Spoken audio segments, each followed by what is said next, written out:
wondering. Yeah. Oh dear. Okay, thank you, Mal. Press go live. I didn't press go live. The thing is, it's so. I have it set up so automatically now. We did this last week, and I meant to alter it, and I just totally forgot. But yeah, thanks for that, Mal. I just looked it down and it says press go live, and I thought, yep, we've done it. So there was no intro, nothing, and I was just saying to Jeff, thank you for joining us. And before I read that, I was asking what work was like. At the moment, pretty busy. Oops, wrong button. Oh, camera's gone. Yeah, oops, wrong one too. Trying to get to the there. a different camera. Okay. It's a little different than YouTube because I'm showing up backward on my other screen. So, Hey, Tommy. Well, I don't know which. Well, looking at your picture, it's the right way around. Yeah, on this screen it is. On the other screen, yeah, I'm showing it backward because this is on your right hand side. Yeah. Yeah. Yeah. But I was so obviously this time you're Jeff. Fucking good to see you, buddy. Yeah. So I was just asking Jeff whether it was busy this time of year with work, and obviously he agreed and said looking forward to spring. Yeah. Spring will be a nice break. Yeah. So Donna isn't with us at the moment, but she will be. I'm not quite sure. She'll be, what it's like, powdering her nose and getting a few bits and pieces ready. But yeah. So quiz tonight is all about a little tipple alcohol. The things that we like to add to our bodies. So what do you drink normally then? Mountain Dew and coffee. Yeah. Coffee and... It's been a lot of years since I've drank alcohol. Right. But, fucking is southern for someone you can hang out with like bros or mates, I see.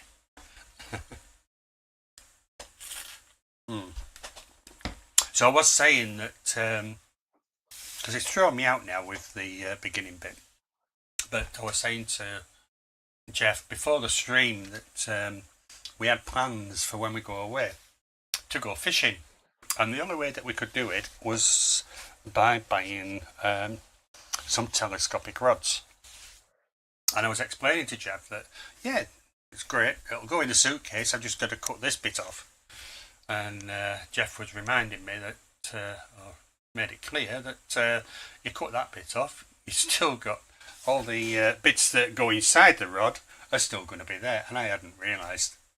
So, back to square one on the fishing rods. There might be a smaller version of it, but then it might not handle the fish you're going after. Yeah, I think the other ones are sort of like they'll be.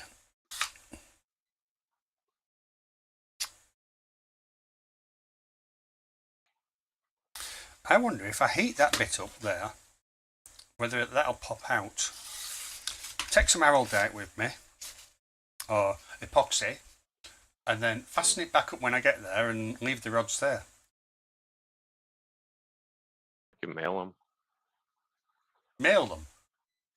Yeah. Cost me more to mail it. Probably. Yeah. It's amazing how it's cheaper to buy something new than it is to send it to yourself. Yeah. The other option is to buy a couple of telescopic ones out there. There is fortunately a little fishing shop, so I could buy a couple of cheap rods. Do they have an online site or No, it's actually research advice on it? Oh no, on the harbour. They don't have an online site, not that I'm aware of, anyway. But yeah, I could walk in and just buy a couple of cheap fishing rods. Yeah. Don't mind. I've got the sand eels, the Savage Gear sand eels. Have you seen those? The lures, the flexi lures. These things. Okay. Can you see? Yep. Yeah. And like a lunker lure. Take it out. If you can see it a bit better. Yep. Yeah. So there you go. They're just flexible. Yeah. Do you have good luck with them, or? I haven't, but I have seen people. But I've been fishing in the wrong place. I mean, as you know, we're quite new to fishing anyway. And so when I've used them in Cornwall, I haven't caught anything with them. Although it is possible, especially when you're fishing for things like wrasse, especially around the rocks and things, you can, if you've got the ultraviolet glasses on, you can see the wrasse swimming around, and you just drop it in and just tease them. So Tommy has shared it. We've got Jim's fishing. I took my eye away from chat for a little bit. It does. That was what I was after doing. So what sort of fish are you catching? Lately I've been going more for bass, just for catch and release. Yeah. I mean, we've been looking at trying to catch sea bass, but I think to get the better of the sea bass, the ones that you can probably take home, and then you've got to go out on a boat.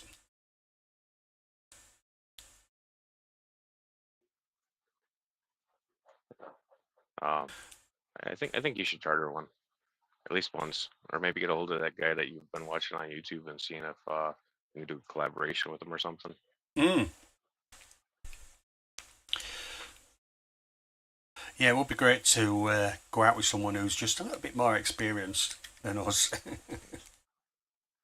And then, because we've mainly, what we've been doing, we've been sort of like watching YouTube and picking up from there, and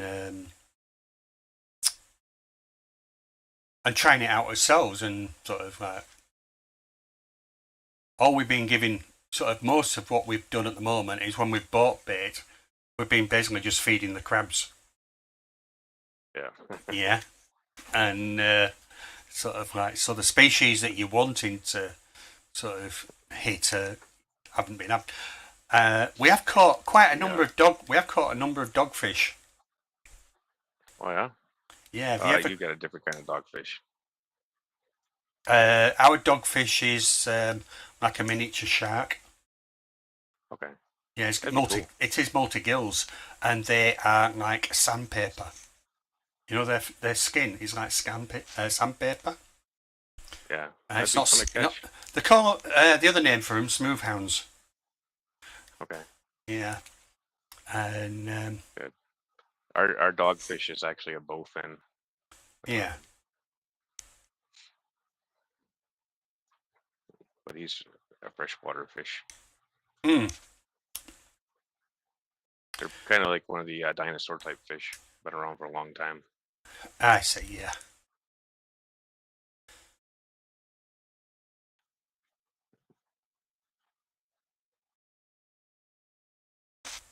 I'm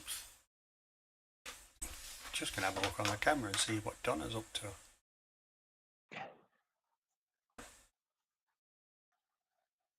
She's definitely late. And she catches more fish than me. She's here. Hey. Hello, Aquarium Fantasy. How are you doing? So we'll be starting the quiz in about half an hour, and then at some point we've got a food delivery coming about 8 o'clock. Aquarium Delirium says I can't pronounce it, Coelacanth or something. I think he's referring to your dogfish. Possibly. When you look at it, it looks like it's related to a snakehead, but I believe the family separation is pretty vast on it. There's Tommy trying to look. Tommy, why don't you just come up and you can pronounce everything for me? Oh dear. I'm teaching you Texan. Yeah. Yeah, I tell you, you come over to the UK and I'll teach you Yorkshire. Yeah. He's a good laugh, he's Tommy, he's a good. So we've been catching I've caught mainly dogfish. And but Donna has caught all sorts of different varieties.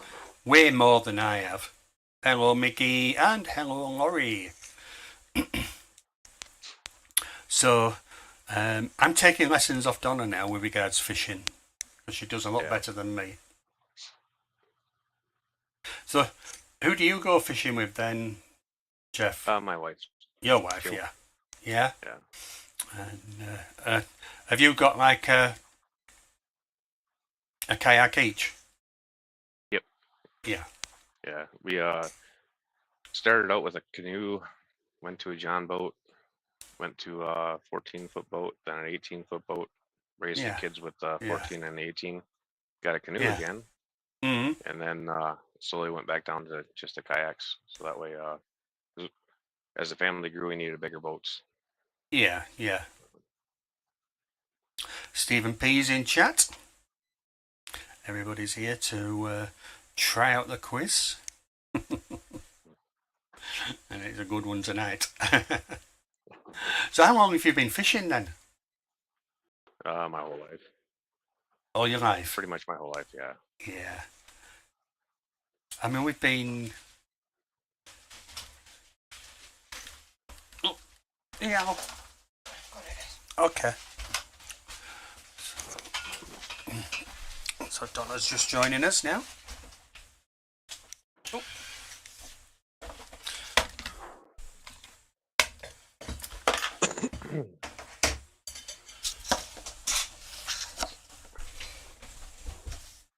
So there's your microphone, and we can all hear what you're saying. Yeah, I mean, I did a little bit of fishing when I was probably, about 7 or 8. And it was short-lived. Yeah. And then we went down to Cornwall and we was watching them catching all the mackerel. And we thought, we could do it. Next time we're down, we'll get a fishing rod and we'll go mackerel fishing, and it's all stemmed from there. So from the one rod that we had, what was it? Just over. It was October, not last year, 23. Wasn't it? When we went with your mum. And no, you need to turn the volume up. And from the one rod that we had then, obviously, we've now got a lot more. We've now got 7. So, but, when I go out in the kayak, I usually take 9 rods with me. Yeah. It's a bit like fish tanks, innit? You can't just have one. Kinda. Yeah. Well, I set each one of them up differently, so that way I don't have to try to tie them while I'm out on the kayak. Yeah. Hey. Oh, hello, Donna. Hi. Welcome in, Donna. Meet Jeff. Hi, Jeff. I was just telling Jeff you were better fishing than me. Well, just chuck the line out and hope for best. That's all any of us can do. Yeah. Have you been watching any of it? No.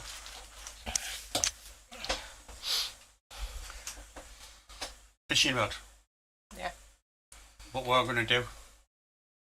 Butcher it. Jeff first just explained to me, yeah, that bit there goes in there, right down to here, Right. so we can't do it. We'll send them back. Well, we'll keep them in cars, can't we? Send them back, she says. You can never have too many rods. I mean, fortunately, well, yeah.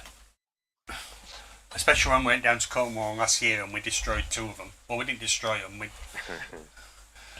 but I was gutted at the time because I thought that was the end of the rods. But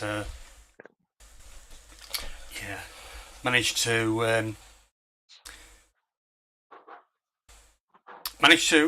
replace one of the eyes on mine, and then Donna's rod. Have you ever tried replacing the ceramic inserts? No, on the eyes. No, that isn't easy.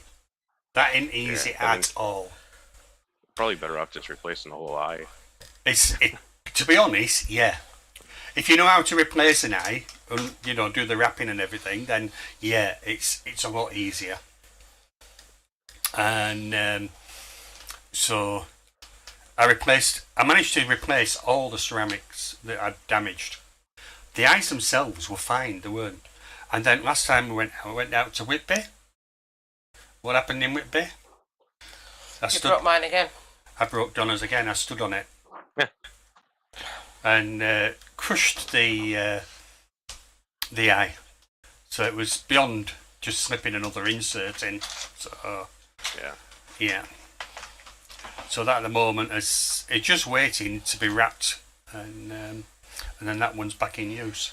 But all it did was just the rods just fell over. With a gust of wind, blew the sand over with 2 rods on them, and that was, well, it had 1 rod on it and it shattered it. And then I put the sand back up and then got the second rod out, and lo and behold, it did it exactly the same. It was absolutely gutted.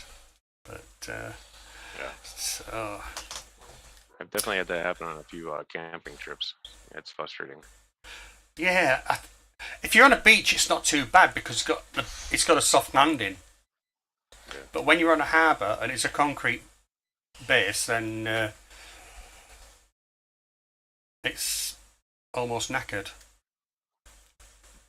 Yeah, and that's the end of almost the end of your fishing. But now we've got a few extra rods that we can use. So yeah. So we've got a few people that have entered chat now. We've got Zena, says Stephen. Moose is here, Aquatic Moose. We've got Aquarium Fantasy. We've also got Stephen B. And Zen Ginger. Mandy has turned up. So they're all here to try and do the quiz.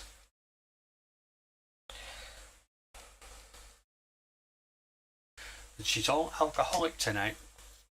All about alcohol. So come on then, where are we going? We're going away, aren't we? You've already told them all during the week. No, I haven't. I've kept it secret. I don't know. You don't know anything. Which bit don't you know? I said I don't know how you've kept it secret. Yeah, I haven't said anything to anybody. Nobody knows except Jeff. And I've just mentioned it to Jeff just before. So where are we going? Turkey. Hey? Turkey. So we're going to Turkey for a week at the end of March. And as I was just saying, we had planned to go fishing. Now, we can still go fishing, but as Jeff was saying, it doesn't think that the rods that we use, are going to... If we buy smaller rods, they're going to be more like toy ones. Yeah. Yeah. So I think it's a case of when we get out there, is go to that place and just buy the cheapest rods we can find. Sounds like a plan. That's a plan. There we are.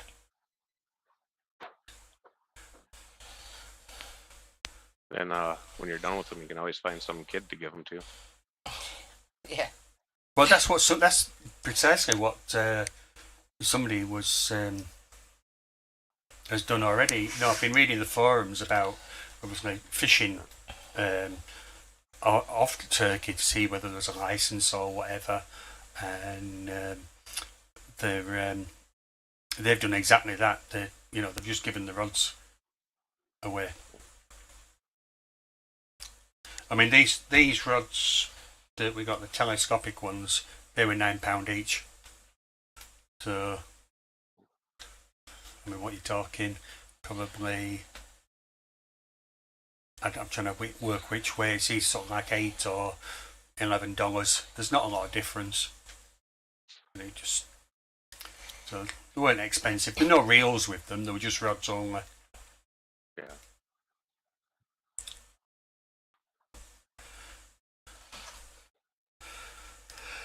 So, when do you plan on going fishing then?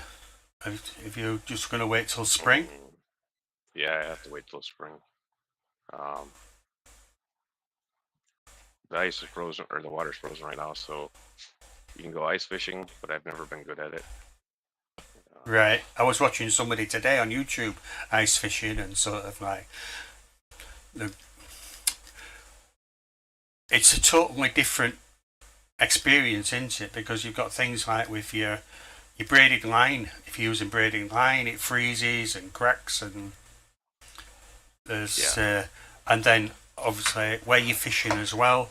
If it's quite a small lake, then obviously the fish will disappear because of oxygen deficiencies, because of the ice cover, and the fish are also lethargic, some of them, and they'll just sit on the bottom. But I think that's what happens when we go fishing, love. They just sit on the bottom and laugh at us. Yeah, here the fish don't stop eating. They still eat when it's frozen out. Yeah. But their metabolism's kind of adapted for it. So.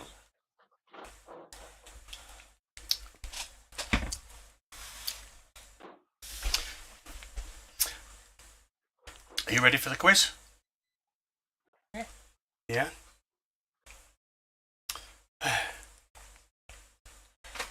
I would love to ice fish in a heated room, if that's even possible. Yes, it is. Take a tent and take a heater. In fact, that's what I was just about to say, the ice shacks where you can... And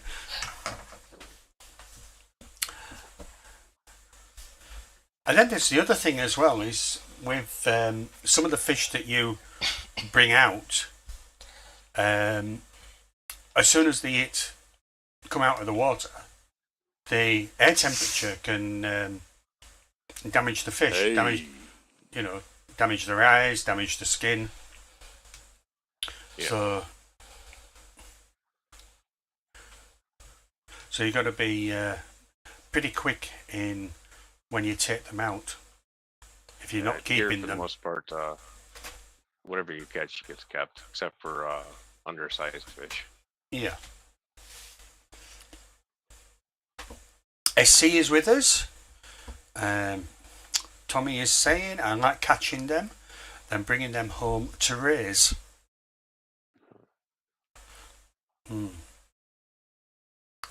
We'll be catching and bringing home to cook. It depends on the type of fish. Pike is my preferred food. Or food fish, at least. See, pike over here, it's not a fish that you would class as a food fish. No. No? And it's a delicious fish. yeah, sort of like trout, salmon, those are the freshwater ones, like bream. But pike isn't one that you would normally class as a fish that's edible. It's a tasty fish. The bones suck to get out, though. I'd still be afraid of falling through the ice. High gravity, harder than most people. That's Stephen P. If they're driving on the ice, you aren't falling through. Like the ice road truckers. Yeah. I really enjoyed deep sea fishing, says Mandy, as the fish are usually more the kind I like to eat, like reddish and snapper. But I did not enjoy the seasickness I discovered I had on the way out. Yeah. I see. It says some of the ice shanties are as nice as a camper and caravans. Yeah, I can. There's some newer ones out now that are essentially a camper with hydraulic wheels on it, so you can actually just lower it down to the ice. Right. So I mean, realistically, you've got a wood stove in it or a gas propane stove, and it's comfortable if you do it that way, but that's expensive. I can imagine it's expensive. Yeah. So going back to obviously Stephen saying I do like a good snapper. It's one of the fish that we're hoping to catch while we're out in Turkey.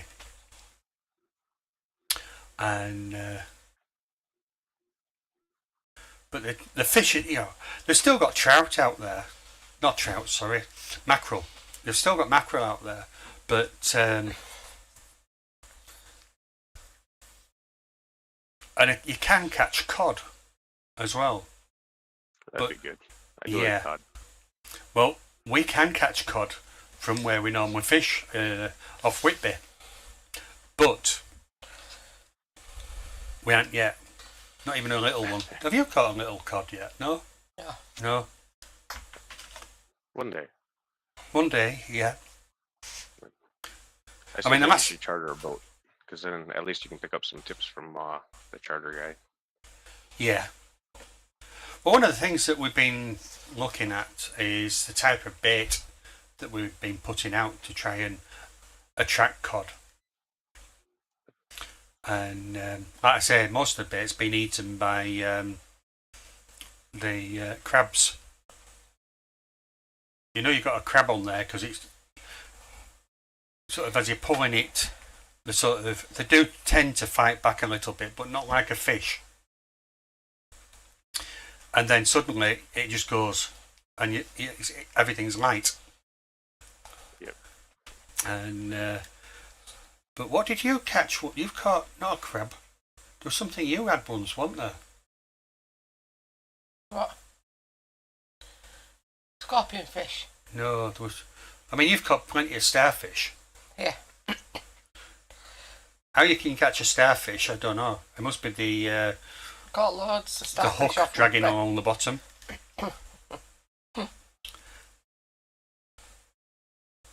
I think Jeff Kane's frozen. No, he's not. No, I'm not frozen. Yeah. I was reading chat. All right. But yeah, so Stephen P says a guppy would taste good with enough butter. Yeah, that's what Whiskers is after at the moment. He's keeps eyeing those guppies up, but he hasn't caught one yet.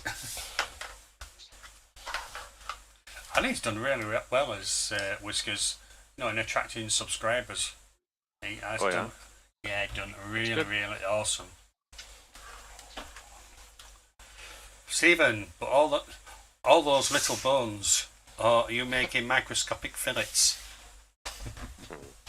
Probably pickle them smelt style. Yeah. You just lop off the head and throw the whole fish in the pickling juice. Yeah. If you've got enough guppies, you can just eat them like whitebait. Just put them in a glass and drink them. Right, we're going to start the quiz in about 10 minutes. So I'm just going to... I'll put the link up in a few seconds, but I'll just do the quiz intro. If I can find it. Where are we there?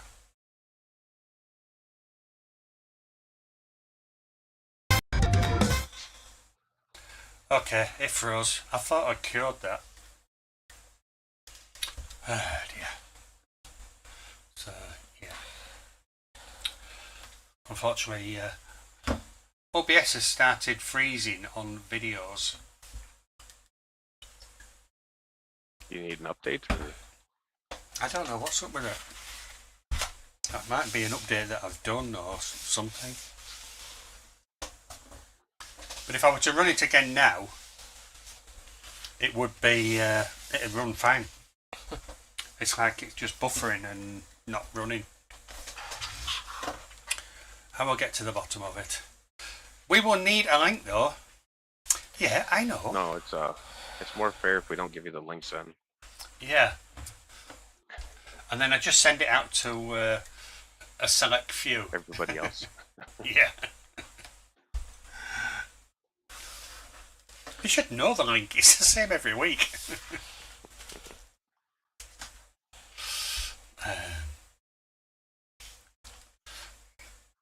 So...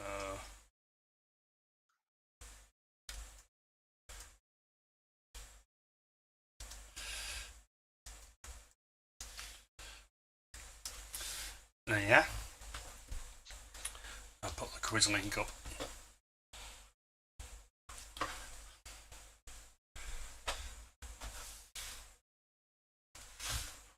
Let's see if I can pull this off or not.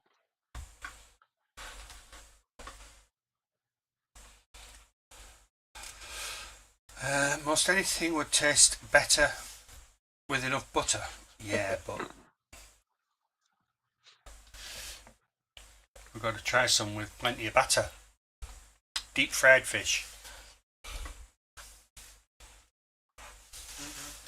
We did find a place in Scarborough, which is near where we fish in Whitby, and the fish and chips there were absolutely out of this world. And that was cod and chips. Oh, was it haddock? Haddock. Haddock and chips. Yeah, that's probably why it was nice. Wow, we got 6 people in already to do the quiz.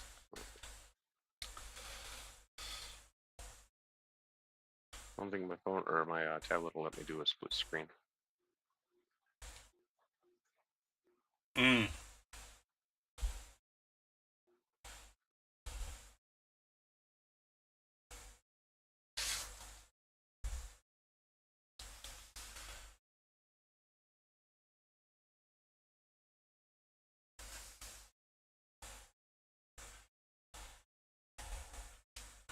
So we got in. Oh, Jeff is in. He's in. We've got Barbara, Mickey, Zenny, Tommy, Laurie, Stephen P. Speaking of with enough butter, random thought of the day. How do they make escargot not smell like dead snails? What do you think, love? I don't know. It's something I won't eat. The nice are escargots. Eh? Nice. Oh, you like it? Who's that? What? Escargots. No, that. Keithley. Is it one of yours? Keithley fish keeping. Ah. Right. Donna's looking at Plecos.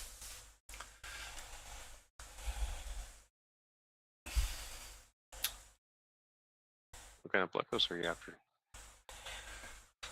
Any Pleco. If it's got Pleco in the name, Donna will have it. What you love? Yeah. Yep. So what have you got? You've got honeycomb Plecos. You've got cracked zebras. You've got we've got zebras. We have bristlenose. Phantoms. We've got blue phantoms. And probably more, haven't we? So is the correct zebra a L173? Not sure. Can't remember what they were. We got them off a guy, didn't we? Yeah, we got them locally. To be honest, I forget what they're all called, number-wise. The 73 sounds like the true zebra, doesn't it? That's a tough one. It depends on who you ask. I'm pretty confident. But they are very, very, very similar to a. Yeah, your I think standard. DNA-wise, they're probably the same. It's probably more of a collection point thing. The cracked zebra is L236. Yeah, I'm going to say 236. Okay, 236. Yeah. I think the one that you came up with is the. Oh, it's the L46. Is the zebra. Yep. And the 173 is in that same grouping as well.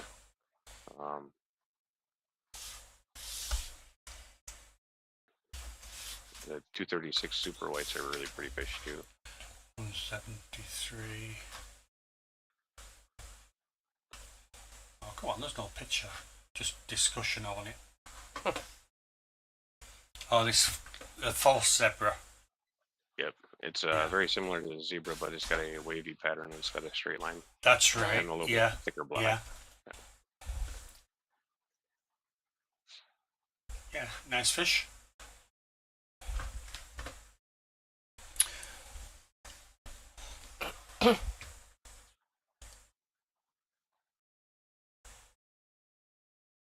Have you got Plecos?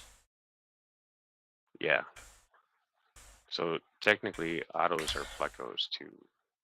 Mm-hmm. What have you got? Words on ginger.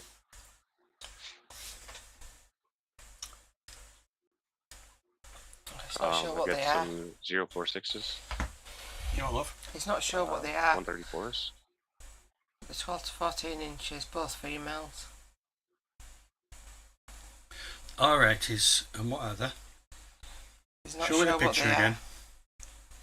are. Oh, sugar. Where's it gone? She's lost the picture. We'll have a look as soon as the picture comes back. The thing is, when you look at something on Facebook and then you refresh the page, it disappears. That's what it's done because I've messaged him, you see. Yeah. It isn't there. So where is he based? I don't know. Right. Plecos are poopy machines, unless you have an FX Mongus. Now, Bristlenose, I have noticed, they're horrendous. But I hadn't really noticed the blue phantoms they're a pain in the bum. He's in Leeds. Is where? He's in Leeds. Oh, he's in Leeds, that's close by then. About 9 miles away. Can't find a picture. Any Pleco that eats wood Yeah. poops a lot because they can't really digest it. So.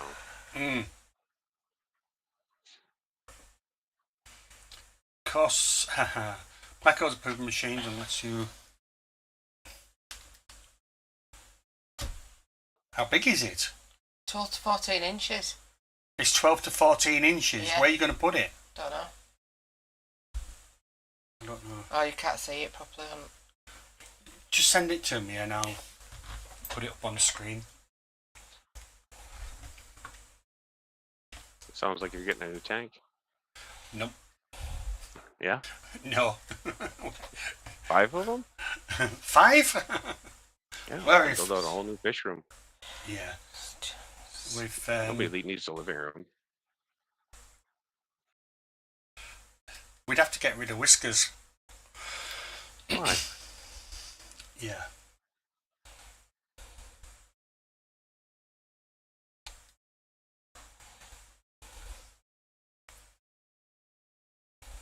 Have I sent it yet? Yeah. I didn't get notification. No? What did you send it on? Your messenger. No?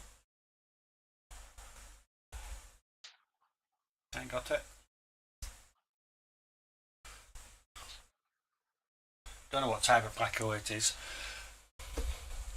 It's here now. Hello. Hello. Right, so if I put that there, you should be able to see. I've seen one of these recently. It's a bit like it's very fleshy coloured. Yeah. I wonder if it's not a type of Ranger Pleco, just like a different color morph or something. But it's definitely too big. There's another one behind the. Yeah, there's two. Need a bigger tank. Yeah. It's got two females. Oh, they're both females? Yeah. Well, that's no good.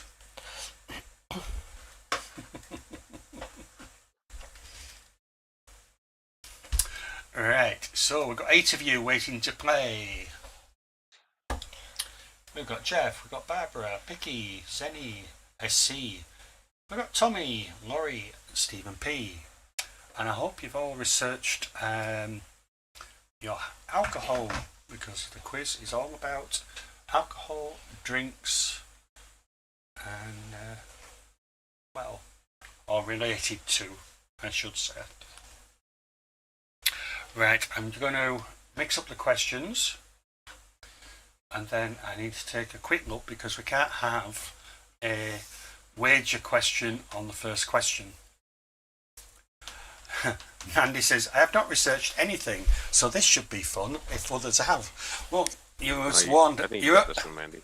Yeah, it's okay because nobody got a warning of what it was until about 30 minutes before the stream.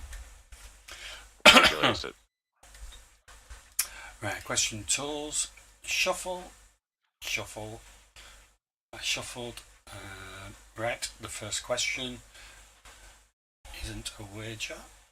I've just got to make sure that I don't have 2 wagers together.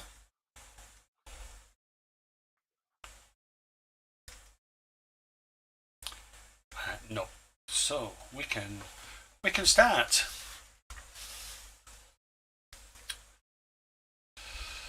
Right, so countdown. Yeah. Okay, good luck everybody. This is going to be fun. Oh, we're getting down to some moonshine. Yeah. Okay, first question. Which place is considered the birthplace of Guinness? England, Guernsey, Wales or Ireland? Which place is considered the birthplace of Guinness?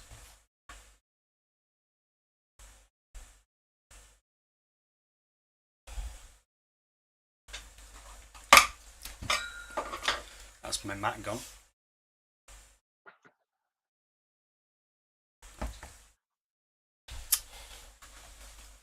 Right. Just get my mat. Oh dear.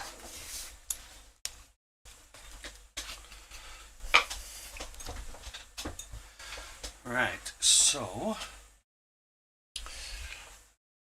somebody doesn't know Guinness very well. I definitely don't. Alright, okay. It could be you then. The correct answer. What did you put then, Jeff? England. Oh, it was you. It was you. Yeah, the correct answer was indeed Ireland. I should know my heritage. You were the only one that got it wrong. Yeah. Everybody else chose Ireland. Well done, everybody. Barbara straight into the lead, 206, with Mandy just behind, 204. Tommy knows it as well, so yeah.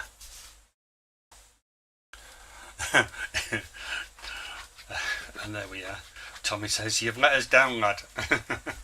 I'm okay. Question 2.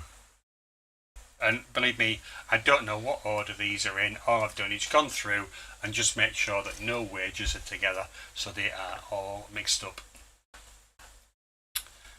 Question 2. What does the term IPA stand for in beer?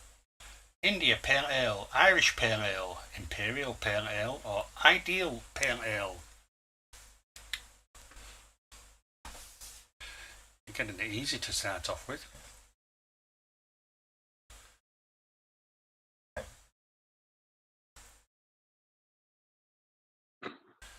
You see the look of shame in Jack's face, says Mandy. He's clearly upset. Yeah. Insufferable pale ale. Be honest, I don't like IPAs. I don't like the taste of them.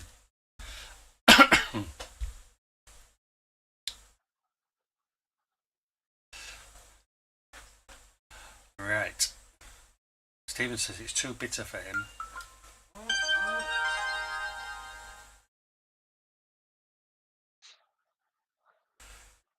So Steve, my friend from London, is saying he's having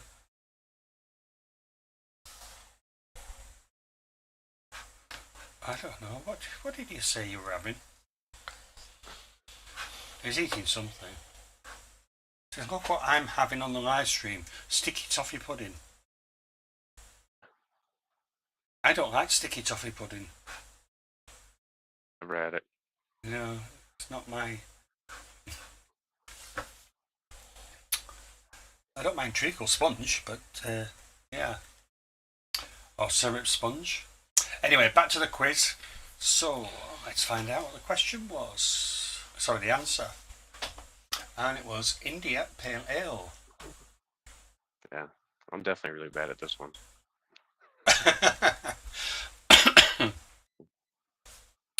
So 63% went for India Pale Ale, 1 went for Irish Pale Ale, and 2 went for Ideal Pale Ale. I mean, don't worry, Jeff, it's... if it was the opposite way around and you'd done all the questions or whatever, I can't answer them for anything. I've tried Graham's on a Friday and I'm sort of like, I'm the Titanic, I'm at the bottom. Tommy's in there, 401 points. Well done, Tommy. Barbara is now in second, and SC's moved up to third, 368. Mandy, you're heading downwards. That's not right. He is. What's going on, son?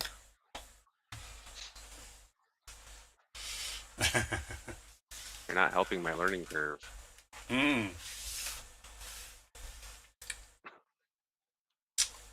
Right, let's move to question 3. Not gonna lie, I like an occasional rock too. We have something over here. You can buy sticks of rock. And what it is it's like sugar candy. It's rolled and stretched into sticks. And they call it rock. When it comes to Titanic, I'm at the bottom. Okay. Think about what you just said, Andrew. That's the problem. I never do think about it. Because once I've said it, I've forgotten what I've said. Question 3. What is James Bond's signature drink? Vodka martini, champagne, whiskey, or mojito?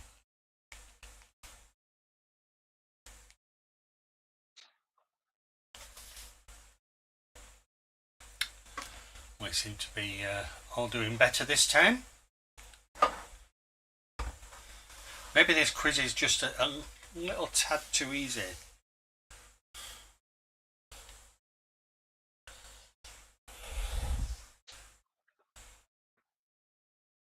Are you talking about Remy there? No. Huh?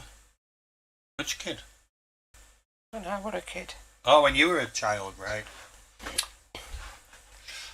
Alright. Looks like you got it right. The correct answer was indeed vodka martini. I just remember it being clear. How does he like it? Can you remember that? No. No. Shaken, not stirred. Yeah, I didn't watch enough of them. Donna's a Another real term, I just didn't know where it came from. Yeah, Donna's a real fan of James Bond. Yeah. Tommy 567, first place. Barbara 564, and Zenny's moved up again, back into third. Well done, Zenny. I want mine filthy with 3 olives.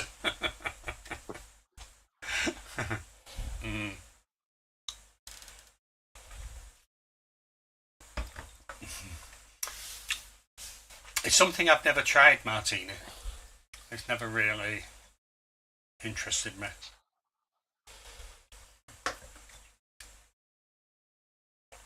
I've never had one. Question 4. What is the primary ingredient in beer? Corn, barley, rice, or hops?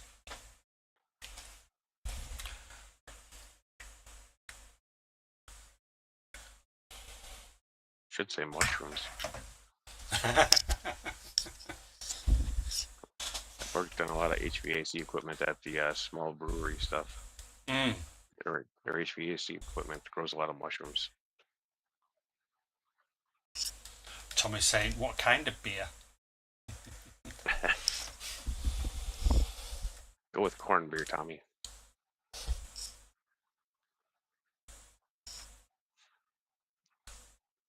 There's always somebody in there.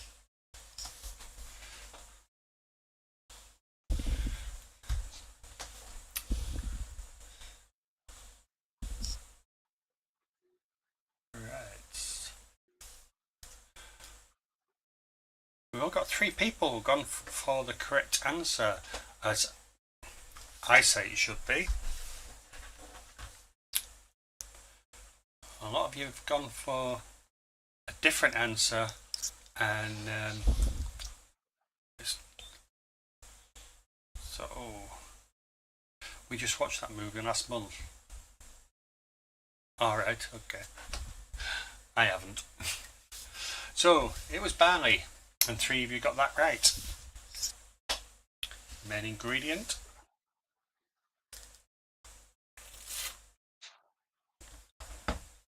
It was a toss-up between hops and barley for me. Yeah, the hops give it the bitter flavour.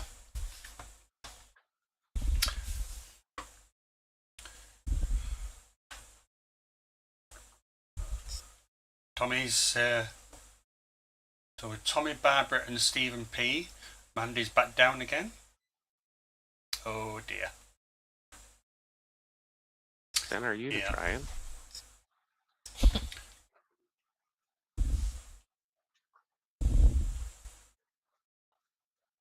You're doing Titanic impressions, aren't you, Jeff? It's a pity Arnold's not here because he's usually at the bottom. Just trying to make Zen feel better since she's doing so bad today. Oh my gosh! Did you hear that? Oh god! Yeah, the winner is going to be the biggest alcoholic.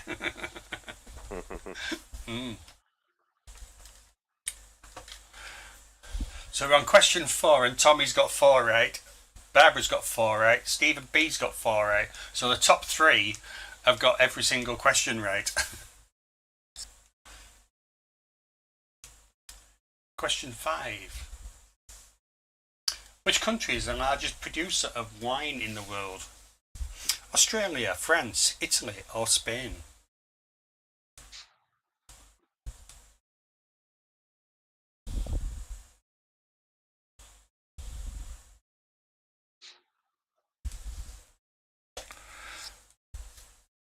Stephen P says, I might have missed this one. Come on, I learned most of this in culinary school, said Tommy. Yeah, I didn't go to that school. Yeah, what did happen to Arnold? Arnold is, he's not very well at the moment, so hopefully he will be back. Marie isn't with us because I don't know, she must have been visiting Arnold because she's not feeling good either. So, I mean, she might have tested this place yeah, out, so that could but be what it is. she's also a football fanatic, so she tends to head off to the watch football as well. Now when it's local it's not too bad because generally she's home in time, but if it's an away game then she's unlikely to make it. I like my answer better. What was that? Resampled everything on the quiz. Yeah, all the drinks, yeah. She should have done because apparently she says she's coming down with a cold. It's not a real Cabernet or Sauvignon, for example, unless they are from the correct area. Just because you have the seed of the grape doesn't mean it's going to taste the same. A bit like Cornish pasties. Cornish pasties are sort of yeah.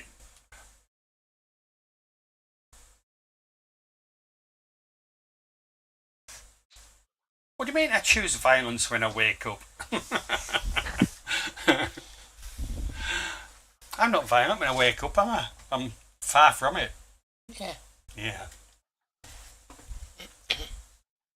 So, I forgot what I was saying, but not to worry. So anyway, let's have a look at who we've got. So the correct answer was Italy.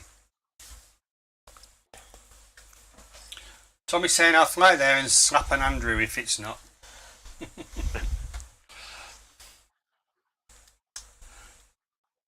I told you.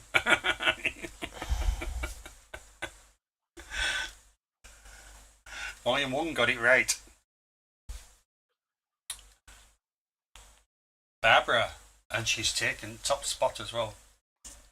She's knocked Tommy off. So Barbara's the alcoholic amongst us then. Or experienced. Mm.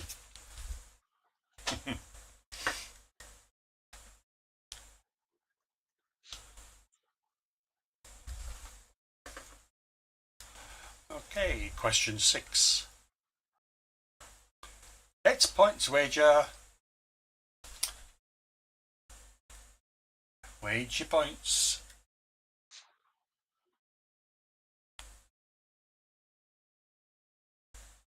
What is the ingredient in gin that gives its distinctive flavour? Poppy seeds, vanilla pods, coriander, or juniper berries?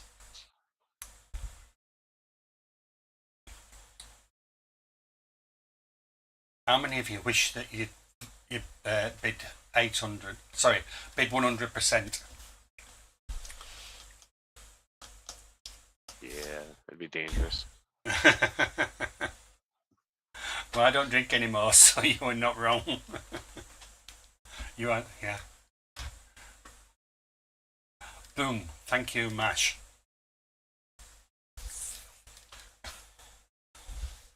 Right. The correct answer was juniper berries.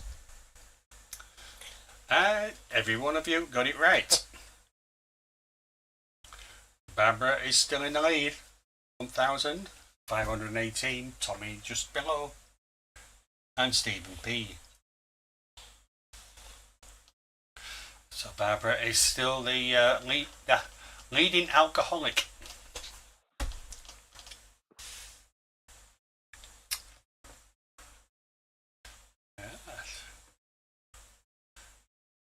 I don't know where we are with the wagers, but let's hope it's not another one. Question 7. Which group released a song in 1983 called Red Red Wine? And you're going to type it in.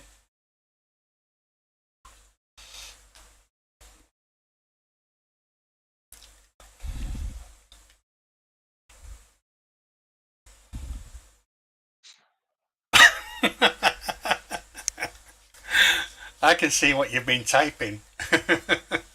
Yeah? Not you. Oh.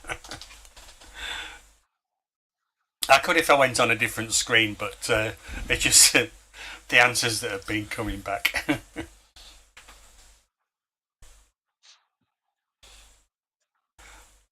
I am not sure of the whole answer. Uh-oh.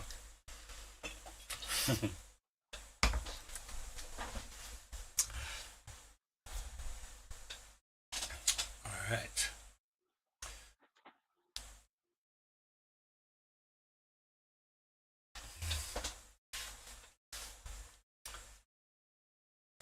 The correct answer was UB40.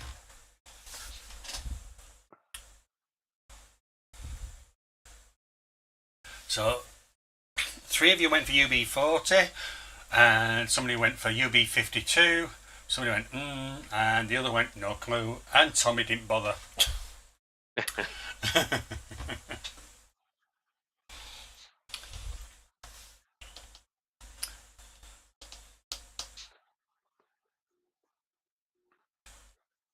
Barbara got it wrong.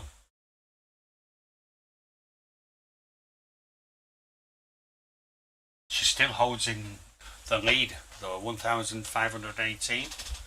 Tommy's in second, 1,412, and he got it right. I didn't expect Tommy to get it wrong. Tommy, I thought you said you'd missed it. Anyway, not to worry. He's still in second. Stephen Peedy. Yeah, because there's only 3 votes and there's 4. Yeah, I know. Some of them are held over from the last time. Is that 706? That's from when... Yeah, those 2 scores are from... Because Tommy didn't answer. Barbara got it wrong, so those 2 scores have stayed the same.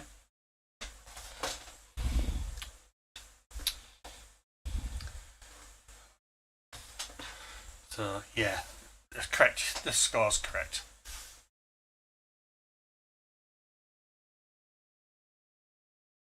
I was going to ask you how confident you feel, Jeff, about, you know... My answer? Your answers. Yeah, Did he get it right? No, I was Oh, he was okay. I know the song, but I didn't know the band. Right.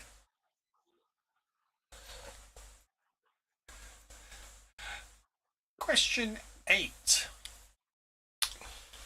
Another wager one.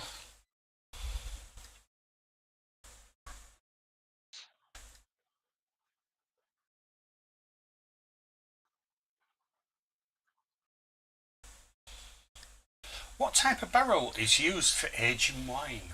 Pine, oak, walnut or cedar?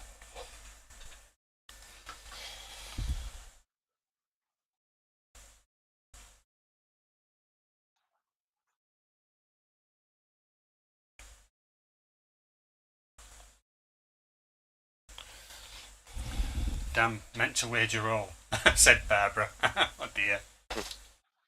Yeah, it didn't register mine when I clicked it either. What did you think? What do you think the answer is, Jeff? Oak. Oak.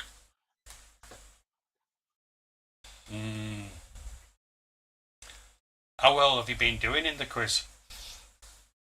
He's not very good. Not very good. It was oak. The oak barrel is one thing that I did know. Yeah. So everybody got that right. Where is... Phew, you had me concerned.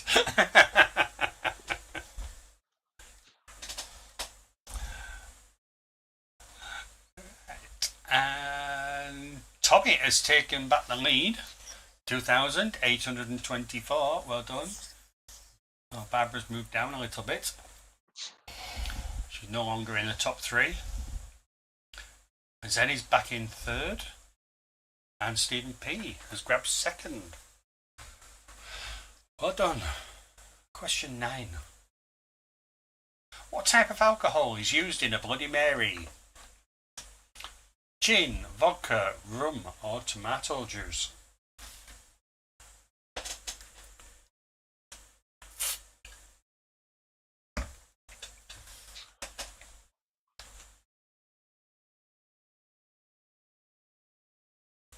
I feel so ashamed for having the lead here. It's a double-edged sword, this is.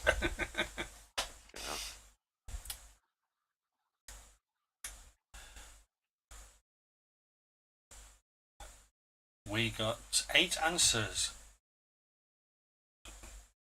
Sword is how that word is spelt. I know, you just can't spell.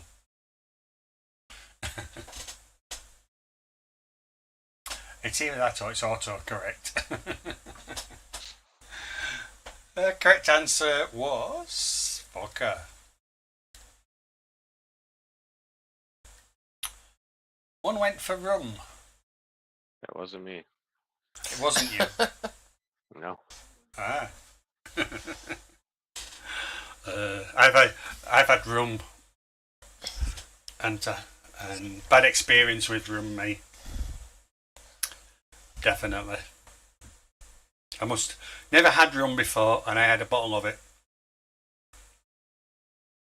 Must I had have been rum when I was a teenager. Yeah.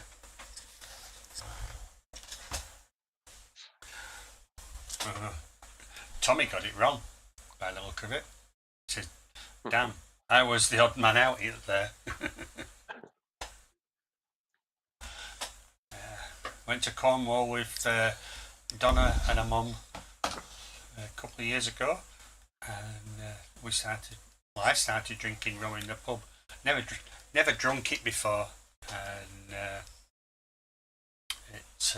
I just kept drinking and drinking. And the day after, I was really, really poorly.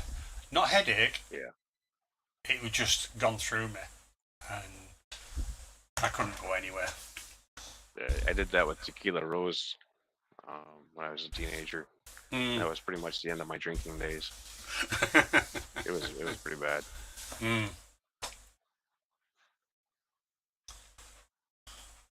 Let's find out where we are. Stephen P's taken the top slot, 2,948. And Zenny is in 2nd, 2,900. So they are the 2 top alcoholics. Rum drinks and scotch. On the very rare occasion I have liquor. I've never had a Bloody Mary too. But I do like tomato based, not so much drinks, but mainly meals. I mean, if I had a choice of anything, it would be sort of like tomato based. Stephen says, I am drinking 1 day per week. I actually read it as 1 per day at first. Yeah. Well, we're halfway there. It's not bad either, though. We are halfway there. It's question 10. What does ABV stand for in alcoholic beverages? Alcohol by volume, alcohol base volume, alcohol before volume, or alcohol brewed volume?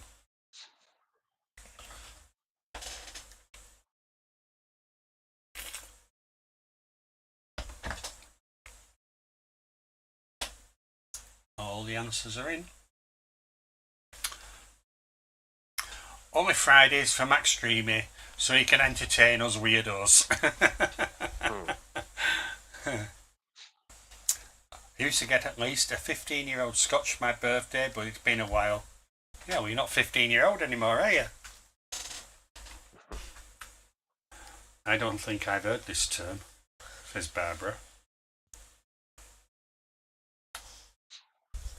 Yeah, when you buy a bottle of wine and it says sort of like 13.5%, usually it has ABV on it. Yeah? No. No. No, this one hasn't. It's got ALC. Just says volume on yours. Yeah. But that's alcohol by volume anyway, which is what the correct answer was.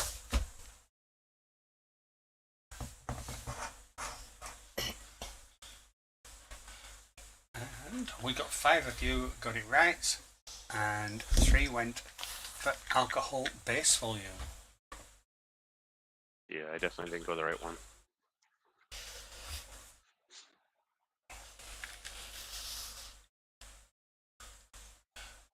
All you need is to get one of the wager ones, and you might move up, Jeff. That's okay. Although Laurie's only just in front of you. So Stephen P and Zenny are still the alcoholics for this week. Well, sorry for now anyway, the current alcoholics. Tommy's a little bit better. He's on remission or whatever.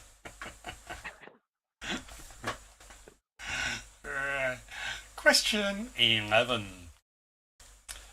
McKellen or Glenlivet were my Scotch of choice. He's in recovery, yeah. Sambuca is from which country? Italy, Spain, Greece or France?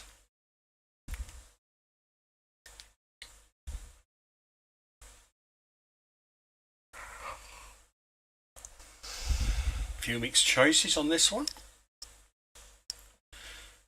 Never heard of it. Yeah, Tommy's right. It's a aniseed-based drink. Raguzo. Oh, what's the other one from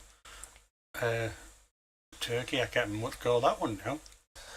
Ratzi or something, or not? Something like that, ain't it?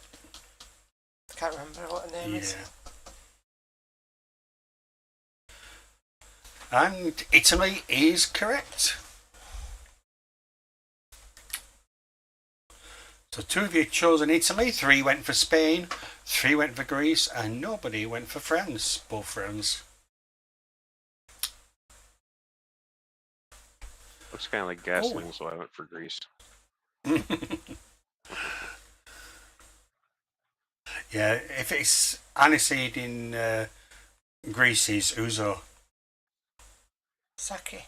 No, sake. Raki. Raki. Yeah. Raki is the Turkish version.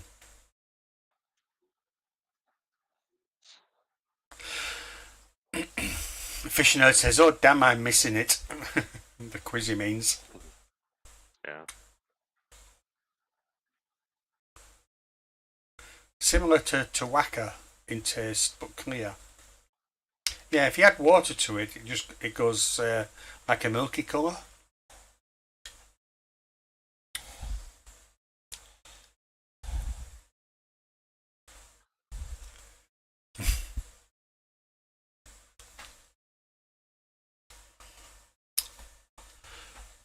So we've now got 3 top alcoholics. Oh, mind you, Barbara has answered 9 correctly, but she's low on scores. Answered slower. Possibly. Might be down to a wager. Probably, yeah. Question 12. How many wine bottles do you get from a 30-gallon barrel? 175, 100, 150, or 200?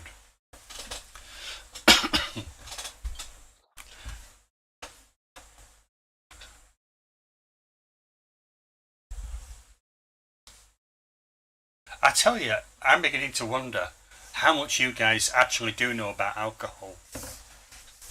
Absolutely nothing. All guesses. Except for the oak thing. Oak barrel brand new.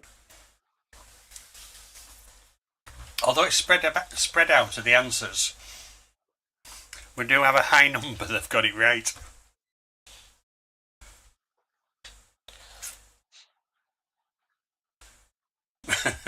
Fish Nerd says 1, I just keep refilling it. And Barbara accidentally wagered half instead of all on one question. That's why she's lower on the board. Oh dear.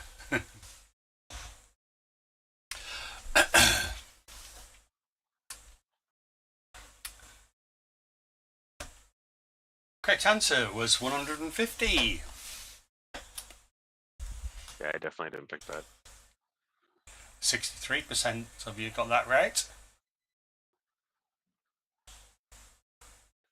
So Stephen P and Tommy, they've had barrels and they've been filling the bottles up from the barrel and they know how many. I really had a feeling Zen was gonna like totally ace this for some reason. Barbara's got that right as well. So Barbara's now got 10 right. She's actually not too far behind them though. 2,901 as opposed to 3,087 at the top. So she's only, what? Yeah. 888 difference. Mandy says, I'm not an alcoholic. Not since my 20s anyway. Yeah. Right. I must admit I have downed quite a bit in my time and wondered how I'm still walking. Yeah. I remember once, going back a long, long time ago, and this is what I've been told of afterwards, is that we went to Blackpool, which is sort of like the UK's version of probably Las Vegas, but it's on the coast. And we went to a German beer keller, and we were just drinking and drinking and drinking, and I was absolutely plastered. Came out of there. Now, I knew I was in the beer keller. What happened between the beer keller and the hotel, I don't know, but it's what I've been told. Is that as walking down, we decided we were going to walk on the beach, on the sand. And as we were walking down the sand, suddenly I threw my arms in the air and went, the sea, the sea, the sea, and ran into the sea. And my friends who were with me had to chase me and pull me back out. And I remember nothing of it. They didn't have cameras as good as they do now back then. No, I mean they didn't have phones then, you know, my mobile phones. So yeah. But you said I were doing something similar last year with, not last year, the year before with the rum. No, you just didn't want to get in car. Oh, I wouldn't get in the car. Yeah. I was out of it. Drinking rum and was it cider or beer? Cider. Cider. So I was drinking pints of cider and rum as well. And so I was well out of it. Tommy says, I don't care. Oh, sorry, I don't think I can do liquor anymore. That's why I'm a beer sipper. I get too much acid in my body from it. Acidosis. Yeah, okay, or whatever. I process fast, so it messes me up. Like everything else, I stay away.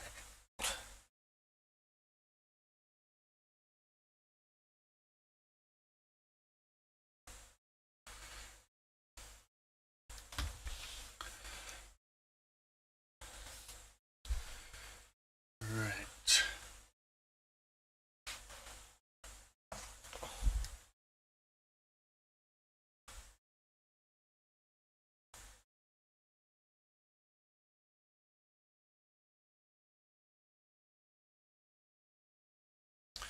Okay, so let's find out. Oh, we've done that. Question 13 then. How miles away then? Question 13. Unlucky for some. Who sang the well-known song Drink, Drink, Drink for the movie called The Student Prince?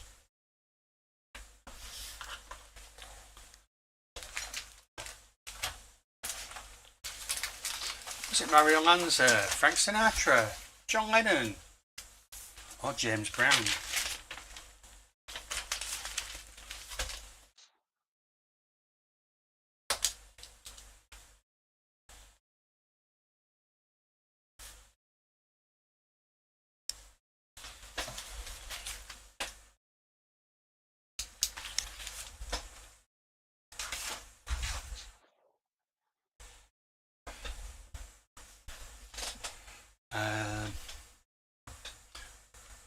Well-known song. Barbara saying well-known. It's the one that goes drink, drink, drink, and the rest of it. I believe I got that really wrong. Can you remember it? I think it's Mario. Mario Lanza, yeah. Yeah, that's not what I picked though. It's not what you picked.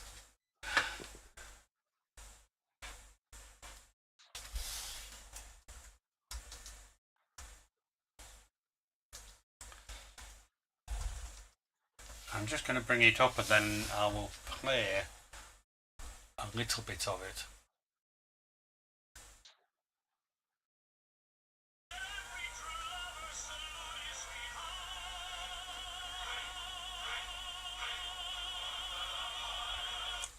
That's about as much as I'll get away with without getting a strike. I take it you all heard that. I did not.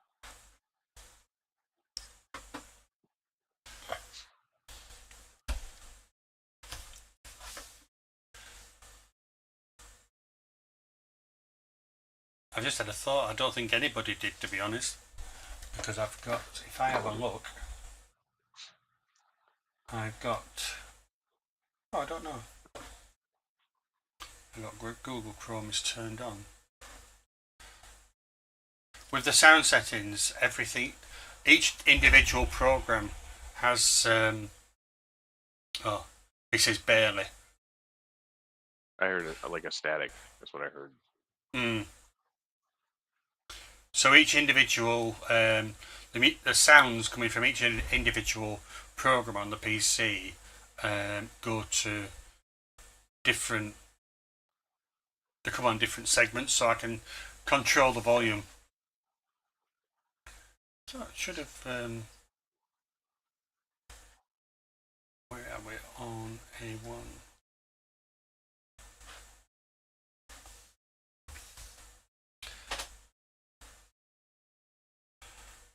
Right. So yes, it was Mario Lanza, and we had 3 of you get that right. 3 went Frank Sinatra, 1 John Lennon, and 1 James Brown. Yeah, I only knew for sure that it wasn't John Lennon at first. Same era though. Tommy got it right. You know, Tommy, is there anything you don't know? So Tommy is Tommy and Barbara, our lead alcoholics. 10 questions answered correctly between them. You know, with all these correct answers, I think everybody has too much free time on their hands. I'm sure he has, because he's very, very knowledgeable. Obviously spends too much time on the internet. That's very possible. Yeah. I definitely do too much of that.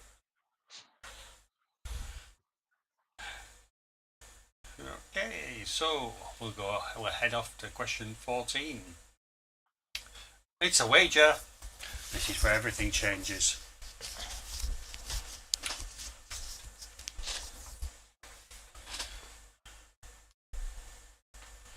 How many of you are going to go for 100%? What is the process called where yeast converts sugars into alcohol? Pasteurization, carbonation, fermentation, or distillation?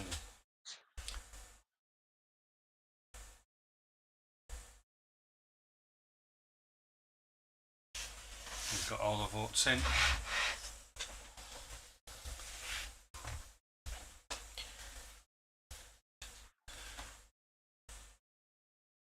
The correct answer was fermentation. You got right, another one right, Jeff. I did. Yeah. So everybody got that right. Tommy, 6,304.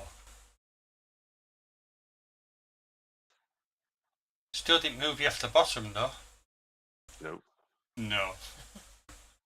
It doubled me though. Yeah. You went 100%. Yeah.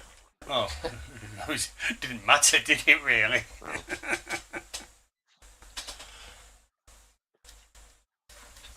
So, we should all build a new fish room in this free time. I Right. homeschool, yeah, way too much time. That's why I keep myself busy. Tommy is also into cuisine, and you'll learn a lot about drinks too. On that weirdo, whose wife is the breadwinner, I just take care of homeschool and homestead. I never called you a weirdo. But I never learned to spell, says Barbara. Oh dear. Right, question 15. Which of the following is a French brandy? And I'm not even going to try to pronounce them, just go for it.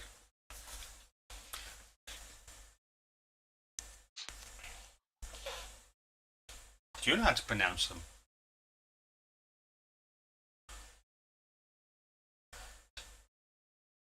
Not all of them. No. Tommy would have a go.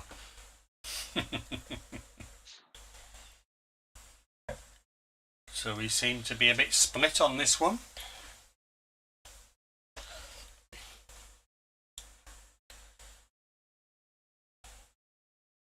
And the correct answer was A. Definitely not the one I picked. Oh dear. I wouldn't have a clue. I just picked the most French spelled.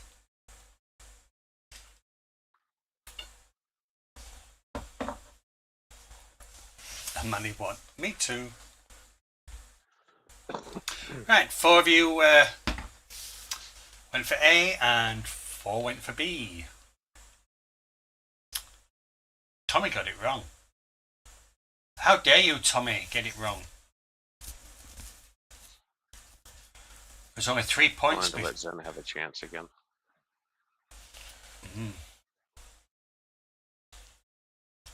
Only 3 points difference.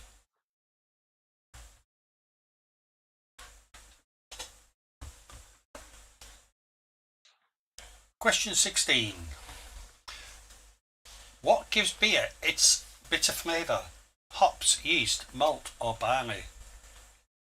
You taught me that earlier. It seems I did, yeah.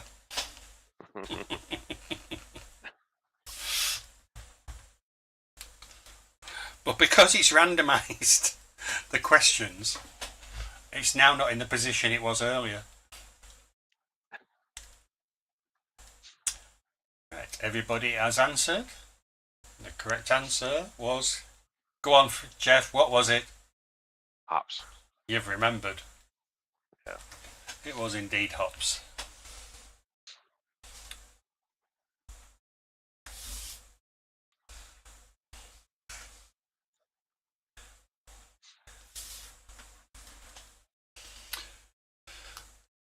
Zenny has taken the lead. 6,532. Tommy in second. Stephen P in third. Zenny, we've found a topic that you're actually good at.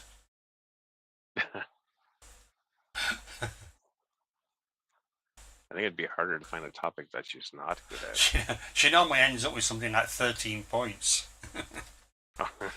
That's bad wagers.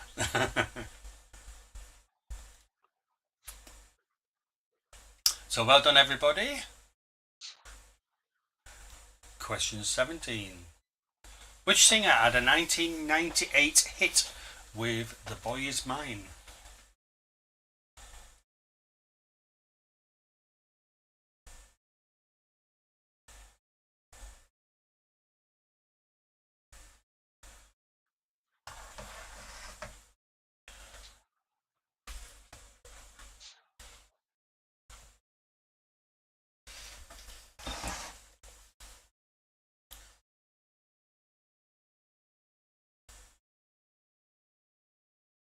So,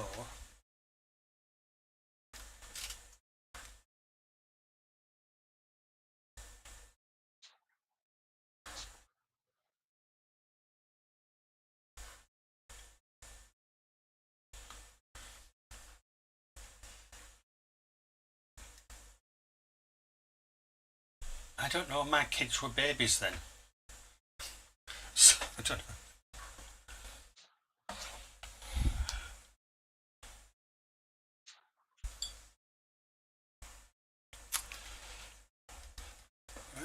So, we've got the answers in.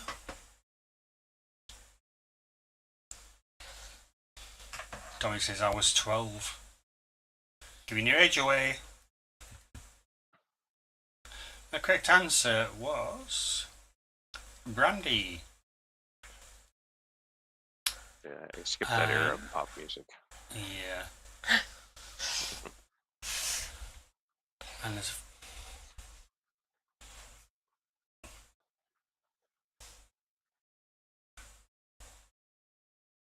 somebody's changed theirs. I didn't know you could do that. I didn't either. Somebody's changed their answer.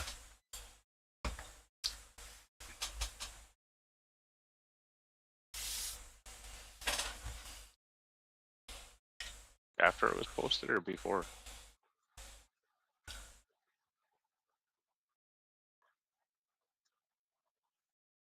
I've got 6. Right, so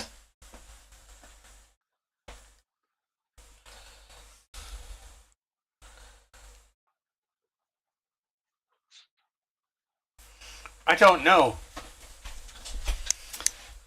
I'm just replying to Mandy on that one. I honestly don't know.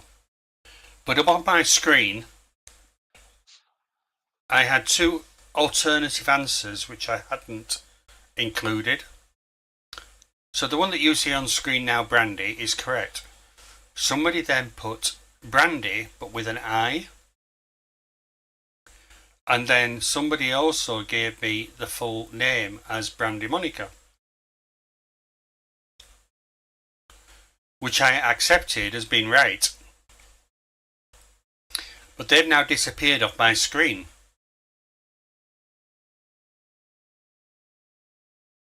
Did it autocorrect it? Yeah, because I've gone onto there. 3, 4. Oh, 6, right, 7, sorry, 8. yeah, sorry, Donna spotted it. Yeah, so after though. Yeah, because you've accepted them. Yeah. You've gone on to this answer. They've gone on to the main answer, so yeah. Okay, well spotted, Donna. I was puzzled about that. I haven't often done this before, where there's been an alternative. So, right, so 3 of you got it right.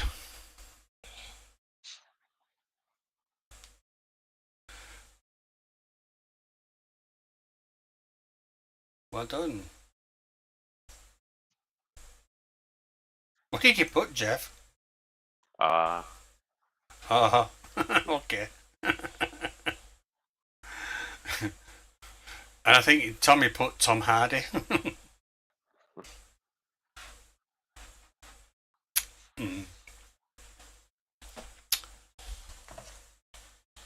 Question 18. What type of spirit is used in a mojito? Vodka, tequila, gin, or rum?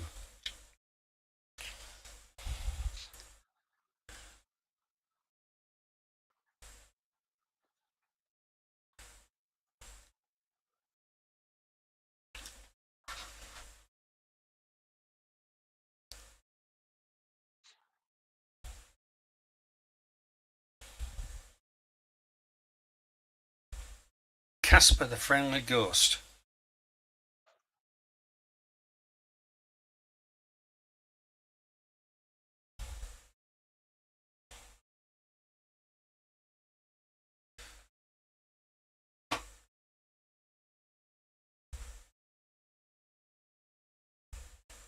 There's Tommy correcting me on my pronunciation again.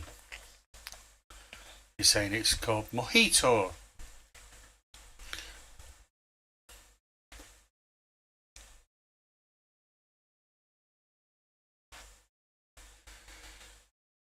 Right, so the correct answer was rum. Definitely didn't get that right. Oh dear. Like I said earlier, Jeff, you know, I would have been at the bottom with this one. I'd have been there with you. Answering questions isn't my forte. Yeah, quizzes aren't my thing either. Although, I've been asking questions for, what? Oh, about 2.5 years. So I've had a quiz for about 2.5 years, so...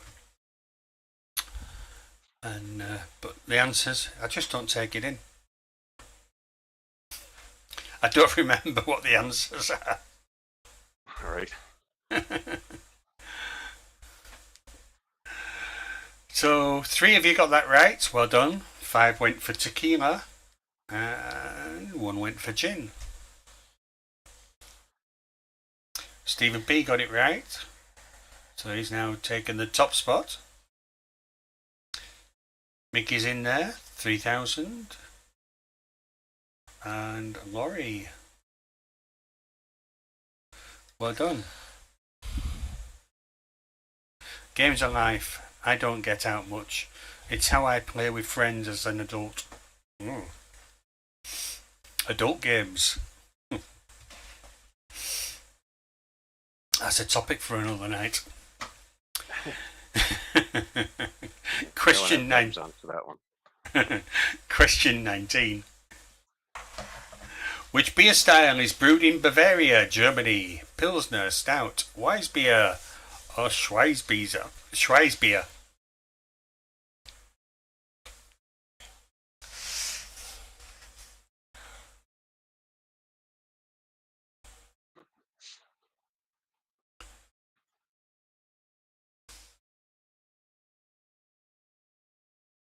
Okay.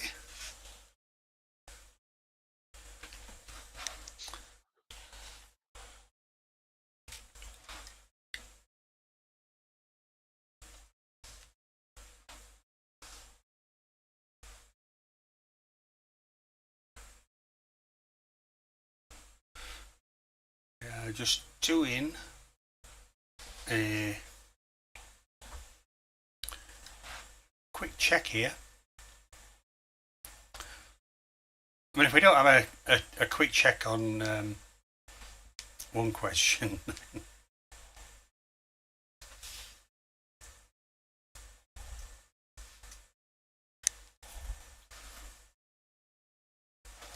Right.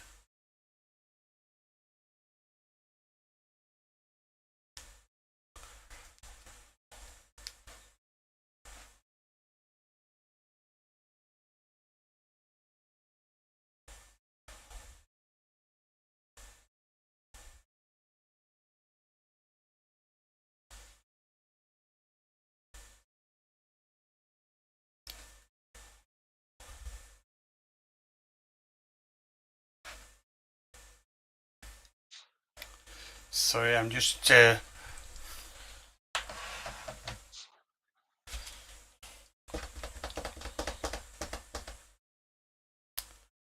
checking on something, definitely. Right, okay. After all that, I've back to the game, and my answer stands. The correct answer was wise beer. Unfortunately, nobody got it right. Most of you went for Pilsner, and then 3 went for Stout. Yeah, I went Stout. It was familiar. Yeah, Stout's, I would say, was a UK. But Pilsner is from the Czech city. Stupid beer, stupid Germany. Yeah. I think Zen got it wrong. So, none of you got that right, so it's no point going to the we can do anyway, but Stephen P still holds the lead. So it's going to be down to the last question. Can Stephen P hold the lead? So get ready, folks. Get ready, Jeff. You never know. You never know. You could take the lead here. Oh, you're not on the bottom. I'm not Fish on the nerd. bottom. Fish nerd. That's what fish Yeah, nerd yeah, on the that bottom. learning curve. That's unusual. Question 20. What is the name of the large container used for serving draft beer? Vat, keg, barrel, or bottle?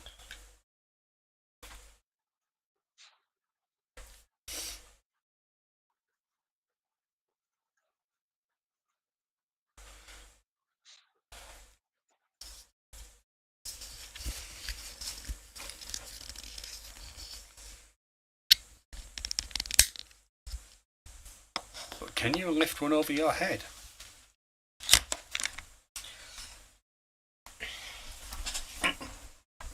Stephen P, I feel like it's a trick. Well, they all got mixed up, so this could have been, it's not necessarily the easier one. It could have been at the beginning, this question.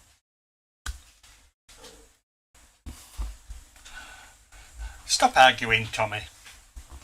It's not Bavarian. Oops, excuse me. Right. The correct answer was keg.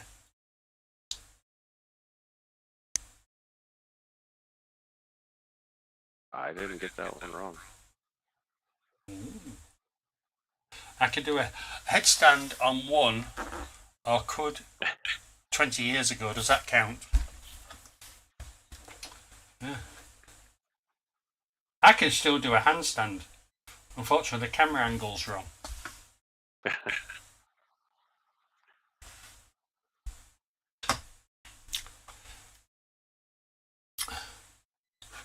Let's find out. Oh, we've got 7 of you got that right. 1 went for vat and 1 went for barrel. Got to finish this game. Let's see what happens. In third place then, come on, hurry up, is Tommy, 6,705. He's going to claim he was robbed. Second place was Zenny, oh dear, 6,862. Stephen P wins.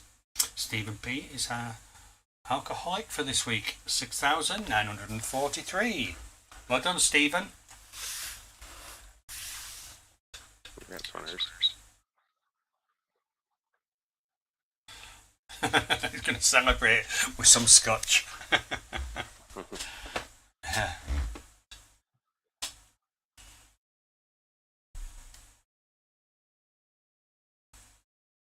I used to, I can't even do a single press up now, but that's because of my health. But when I was younger, I used to be able to do press ups with just one arm. Easy. And do a jump as well with it.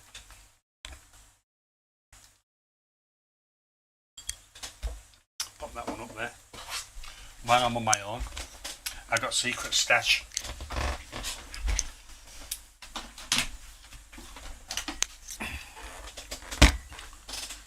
Yeah.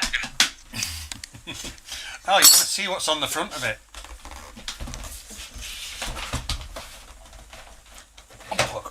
Unplug.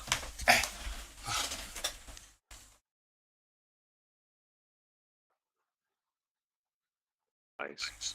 There's warning. Be a fridge. Do not put food, water or other shit in this fridge.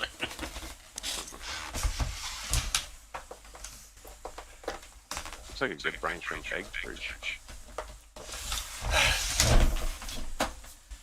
Here, that's my beer fridge. It's not getting used for anything else.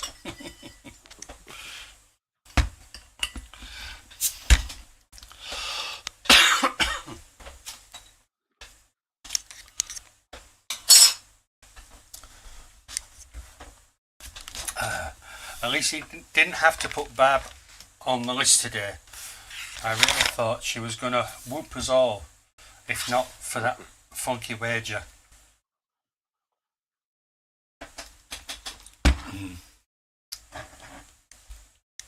Stephen, you already on the list?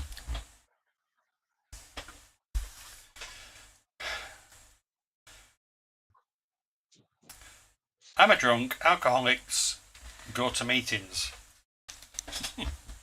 Says Fish.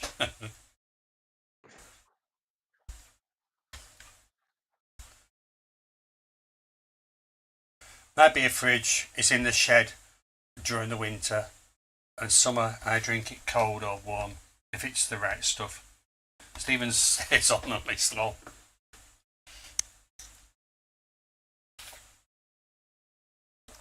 So the next one is going to be net 10.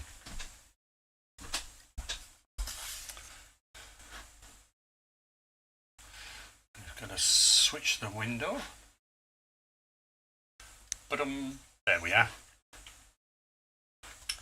And we're not giving the link out this week.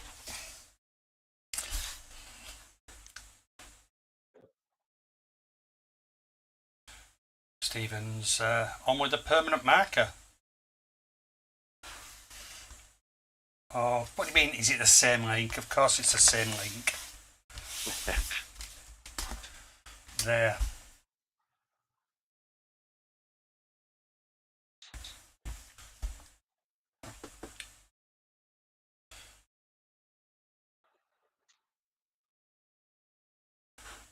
Net 10. Well, might as well do the intro to it, hadn't I?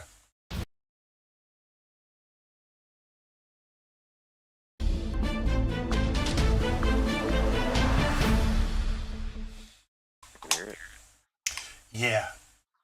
I've just realised what I usually do right at the beginning is run it through. So it's cached it. And I think it's when I don't run it through right at the beginning, do a quick test on it, that it has this problem. Oh. But come to think of it, it's actually on the same. I have a network drive, so a network server, and it's not like it's pulling it from the server, it's actually on the same PC.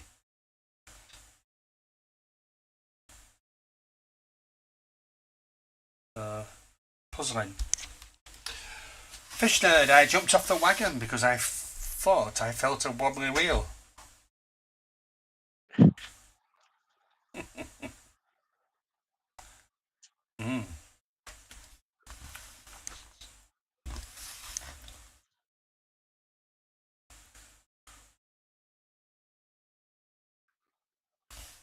There's a few people coming to play Net 10. But yeah. So do you have any other hobbies then, Jeff? Besides, when I meant fishing, keeping fish, so those are the two fish-related hobbies. Okay. Yes? Kinda. They used to do dirt bikes. But I lost my balance for a while there, so I stopped riding. Right. painting fishing lures. Most everything's pretty much fish related.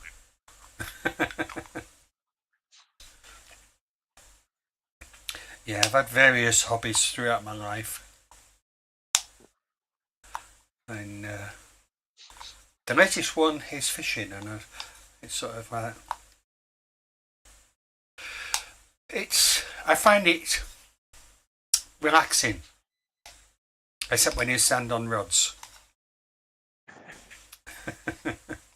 But yeah, I do find it very relaxing, and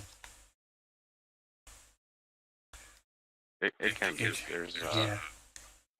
if you go out on a kayak on a windy day, it's less relaxing.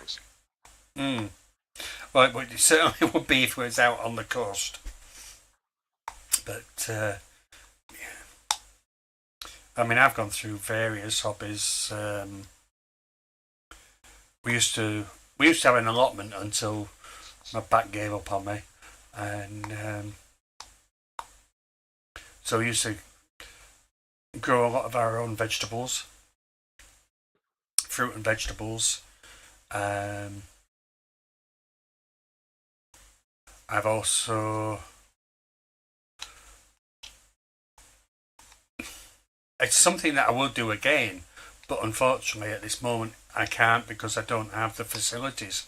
You know, it's like I was saying to you a few weeks ago about having the ability to have a workshop where you can do things. And I don't have that workshop here. And I used to restore steam engines. Not the locos, these sort of like the little...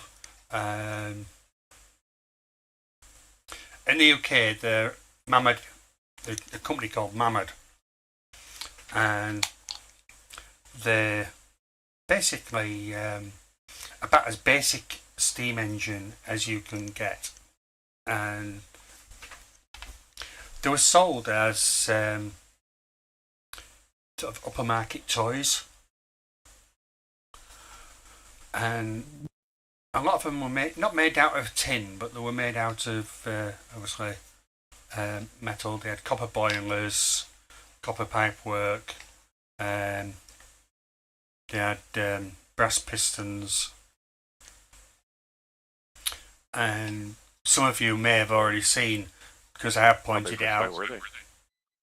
Sorry, how big? How big were they? Yeah. Well, the smallest one's probably about that. That's all. The smallest one.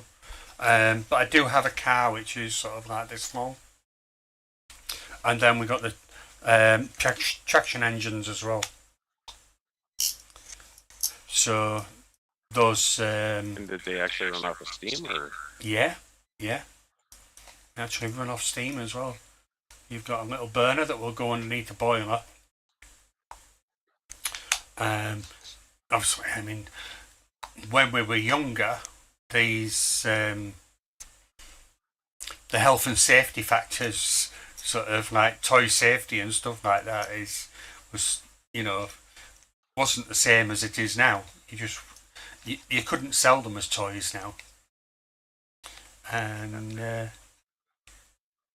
But what started the hobby off was that when I was a child, I've been about 14, something like that, and my parents said to me, any ideas what you want for Christmas? I went, yeah, I want that in the toy shop window, the steam car, and I do have a steam car, and anyway, I got this steam car, and a few weeks before Christmas, I don't know why, but I was going through my parents' wardrobe, and at the bottom of the wardrobe was this box, and I knew exactly what it was. And so sort of come Christmas Day, and you're unwrapping it, and you're going, I know what this is, but sort of, I've got to pretend that. I'm really excited, even though sort of the excitement's worn off because I knew I were getting it. And I must have had that car for, oh, I'm thinking probably about 10-15 years. And I don't know where it went, but through moving houses and everything, it got lost.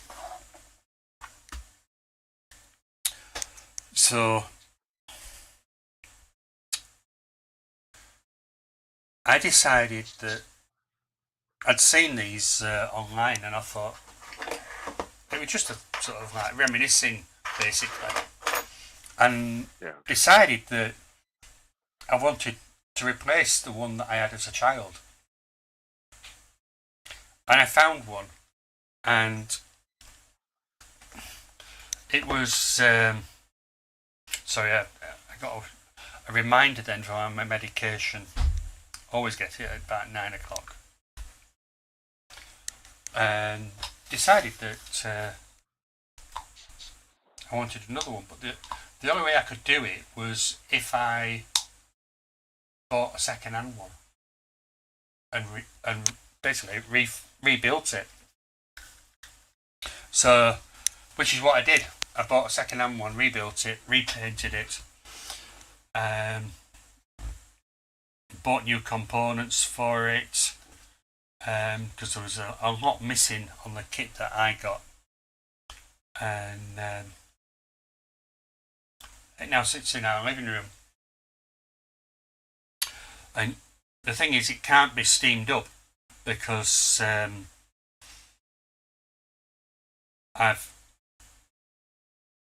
there's one little thing I haven't completed on it, and it's just resoldering one of the pipes to the boiler, and I've done that on purpose so it can never be steamed up. The pipe goes into the boiler, but because it hasn't been soldered, it can never be steamed up unless they decide to whoever the future owner is decides that they want to just finish it off. But other than that, that's all that needs doing to it, and it will run. And then I've got traction engines as well, which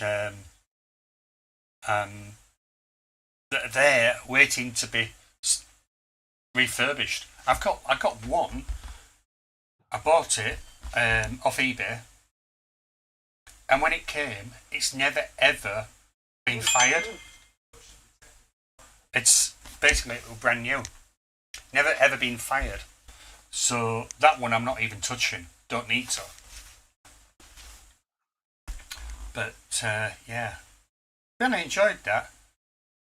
And I got a couple of small steam ones, and one of them was really not good when it came, but it had been messed about with before, and I had to repair the boiler. The boiler had holes where it shouldn't have had holes, but they've been hidden by the funnel, and even though it steamed up, it wasn't safe to steam up. So what I had to do was to reshape the boiler and then put an internal belt on it, which was so you had this belt that went on the inside that was exactly the same circumference, and that then obviously sealed the inside. So 1 second. Oh.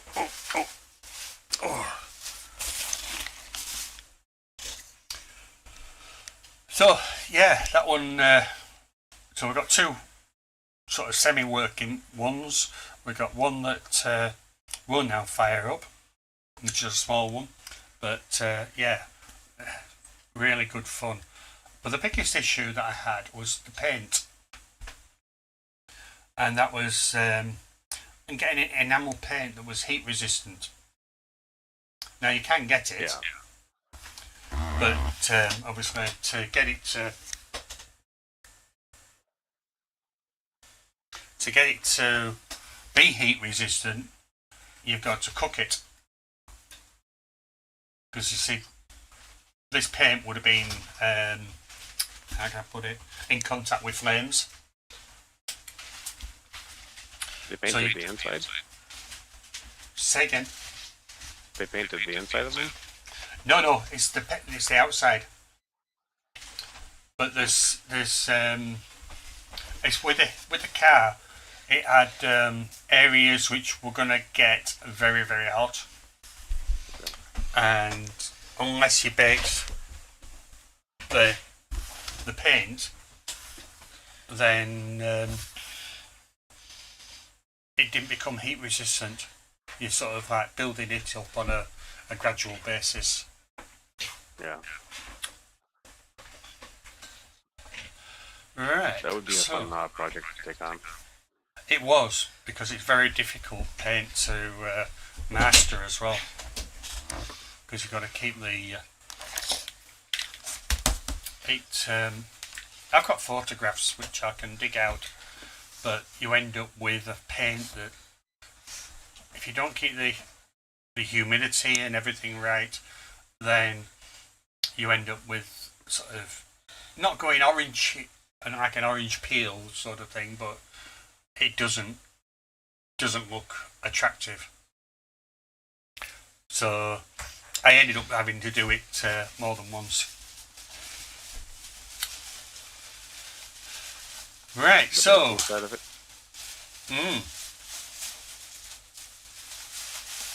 It's quite a few years since I've done that, so I think that's we've the takeaways arrived, so I got chips. What's Donna feeding us? Oh, we're always eating. We haven't eaten since 12 though. No, we haven't eaten since 12. But I've got what's called a mixed kebab. Oh God, that's a bit red, isn't it? So, how long does it take Donna to deliver? I don't know if we're going to see this. Yeah, what is that? Right, so on here we've got chicken tikka, we've got doner meat And sheep kebab. and sheep kebab in a pita. In a pizza?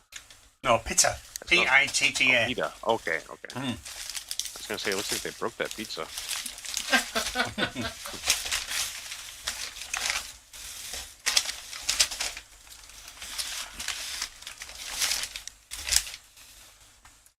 Yeah, that was a bit. Donald said, it's not fiery. What? Them. The chicken tikka. Oh. Come on, give me some tissue. I'm not messing with my keyboard with that.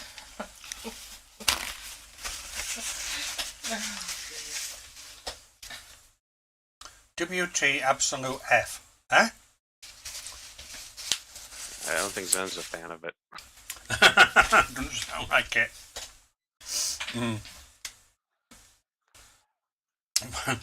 And Laurie says what Zen said. Very nice. Right, let's play net 10. We've got 10 of you in there, so 10 net 10, we've got 10 seconds. We've got 10 questions and there's 10 of you. Who have we got playing? We got Jeff, we got Fish Nerd. Oh dear. We've got Barbara, Mickey, Stephen P, Zenny, SC, Tommy, Laurie. Stephen's in twice. Steven broke it. He's fired. Come on, Stephen, you can't play twice, that's cheating.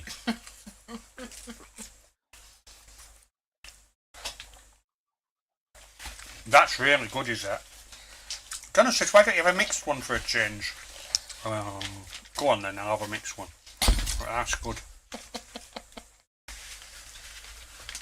Roxanne says, I'm not here.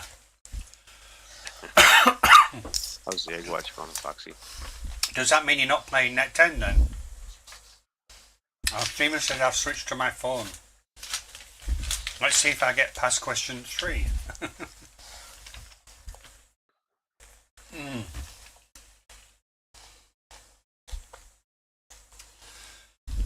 Right, so... Oh, forget all the, what do you call it? Let's just get it straight into it. Alright, we'll start the countdown. 10-second countdown. Are you playing, Roxanne, or are you just watching?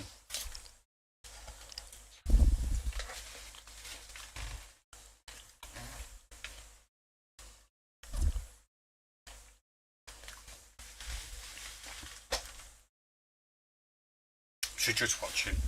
Okie dokie. Let's play. Net 10. Okay, we're straight into it. No 10 seconds. Which month precedes March?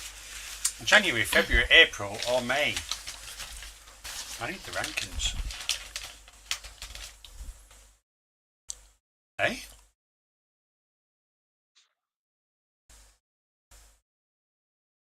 I might have to say something on my stream at some point. Oh, this is your stream now, is it?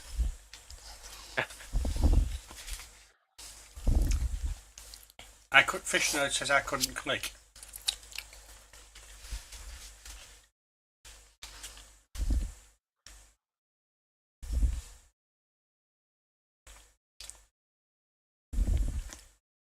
Anybody else not been able to click? I think I was able to. Oh, Maury says I'm out already. Can't got the way.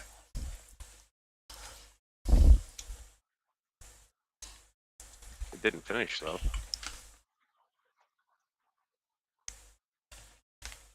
It happens sometimes right at the beginning.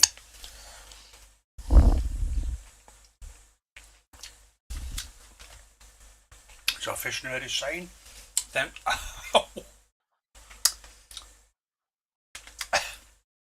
spicy. Hot spot. Oh yeah, blowing my head off is that one. Whew. I'm glad I've got some chips. It's not spicy. It's not not spicy. Let's put it this way. Why didn't you get me some yogurt as well? Oh dear. And so was December. You're right. February.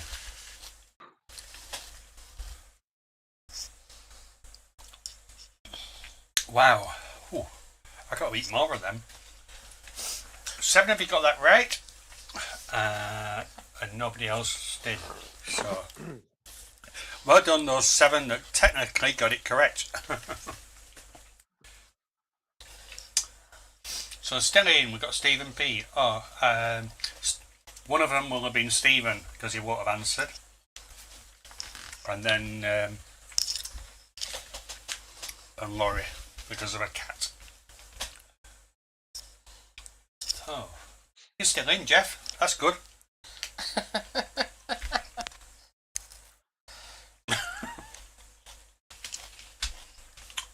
Question 2. Who painted the Mona Lisa? Michelangelo, Vincent van Gogh, Raphael, or Leonardo da Vinci?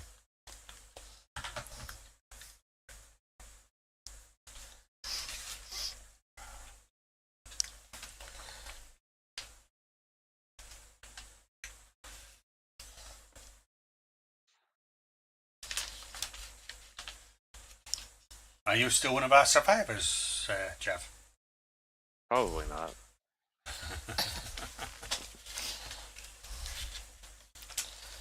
Have a look. The correct answer was Leonardo da Vinci. I was. Yeah, that's good.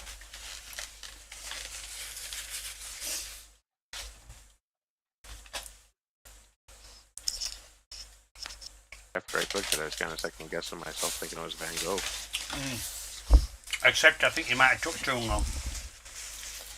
Oh, Oh, did they?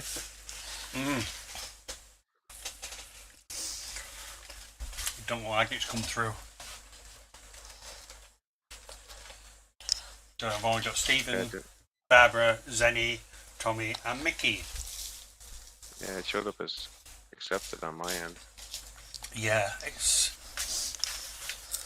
I've noticed that in the past where if you answer too late, it don't hit the server in time. Yep.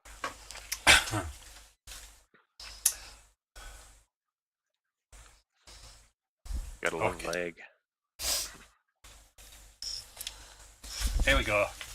That's enough for Tommy now.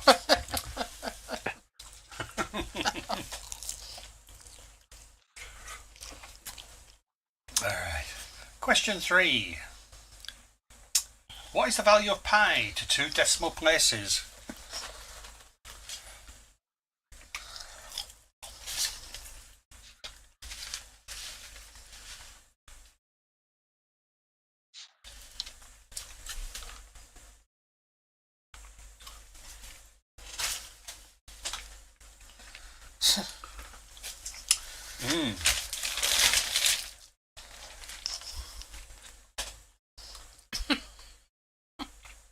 Barbara's saying, damn maths.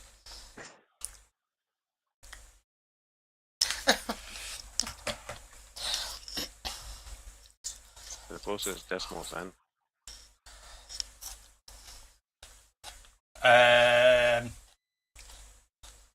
It's just. Uh-oh.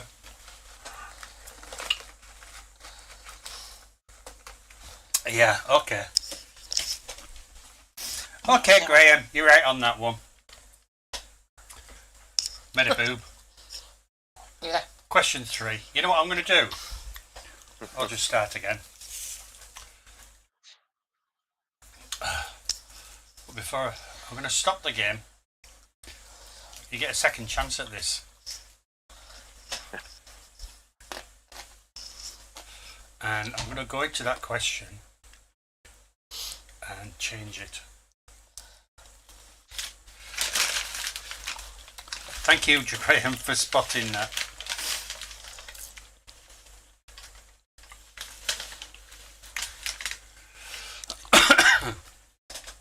So unprofessional. It is unprofessional.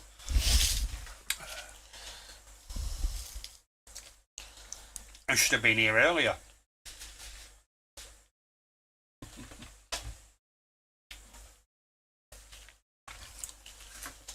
But I was taking lessons off you and doing it half an hour before the quiz. Right, so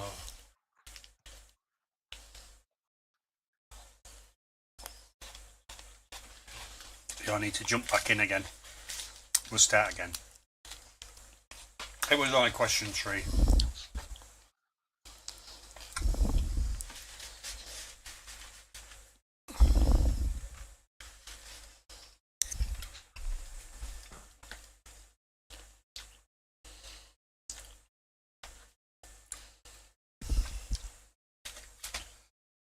So if he answered December as the first question, December as the answer on the first question, then he got a second chance at it. That was on me.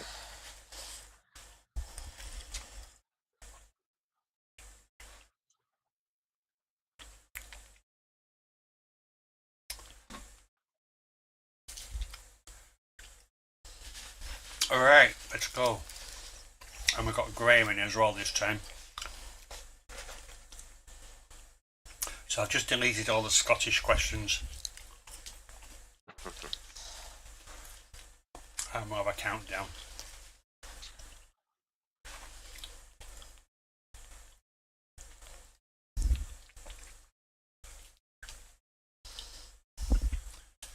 Okay, which month precedes March? January, February, April or May?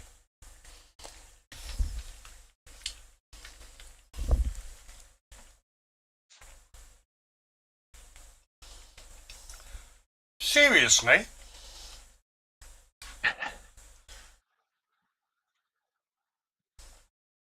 messed it up. Not me.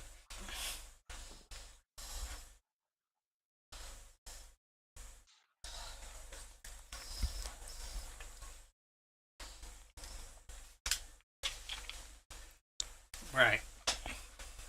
The correct answer was February. No change there, same answer as before.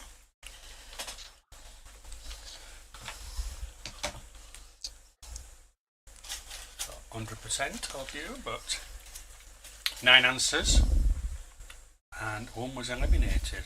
Don't know why. So we've got Fish Nerd, Barbara, Stephen P, Graham, Zenny, Tommy, SC, Mickey and Jeff. Still playing. Straight into question 2. You've done this one already. Who painted the Mona Lisa? You can change your mind this time, Tommy, on this one.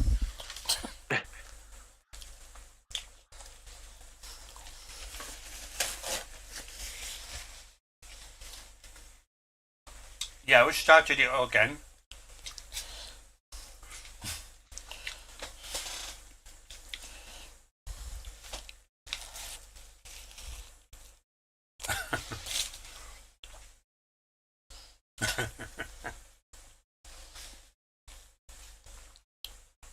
And the correct answer was, same as before, Leonardo.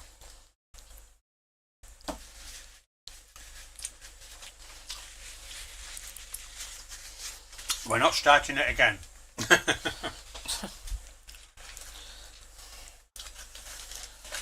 everybody got that right. And still all the people in. Question 3. Corrected this time.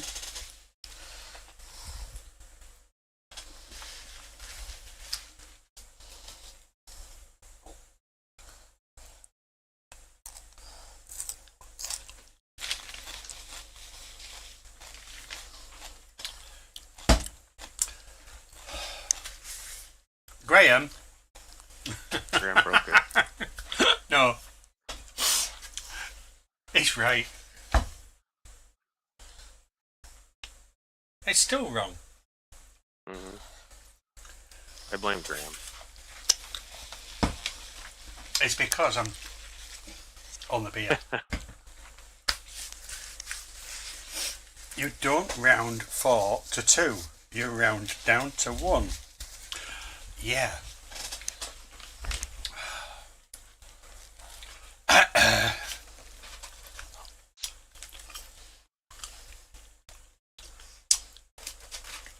So, net 10, we'll be back next week.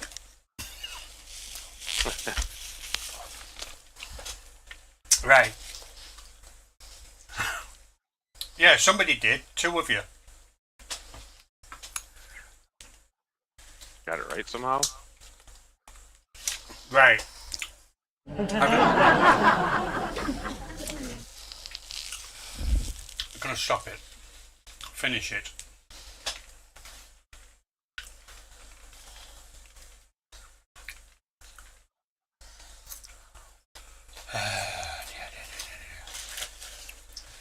I'm not going through all that again.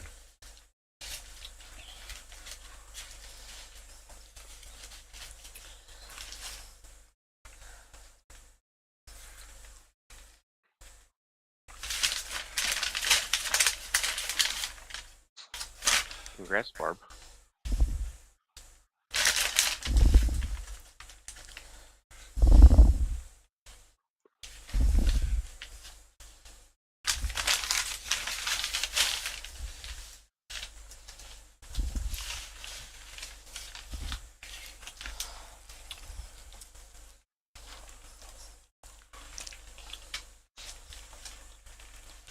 Just making a change.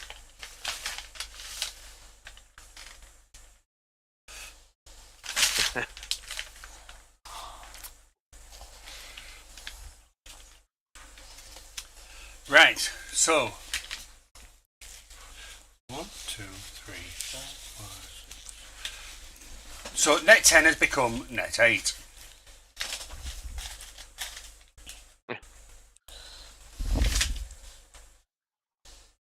questions did you delete?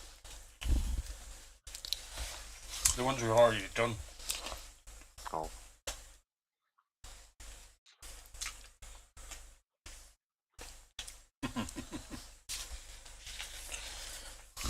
So, where are we?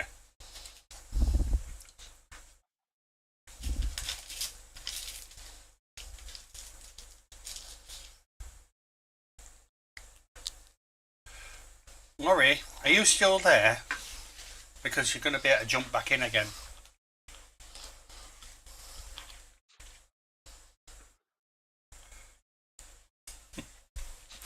What do you mean net 3 now? I'm here. Right, jump back in the game. We're playing again.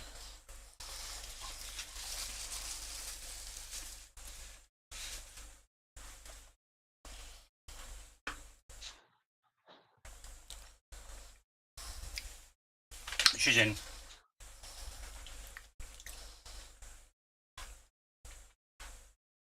So, round 3.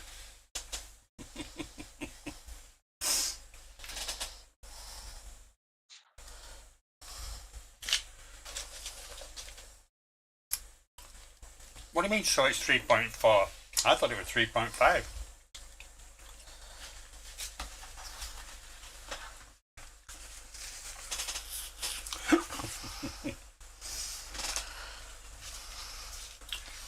Let's go. Countdown.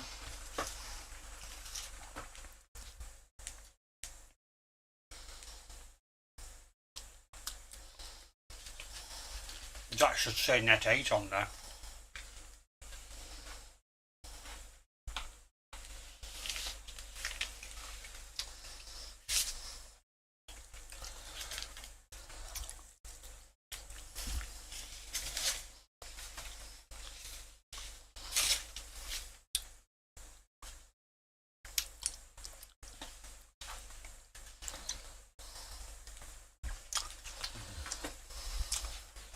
As expected, everybody got it wrong. As expected.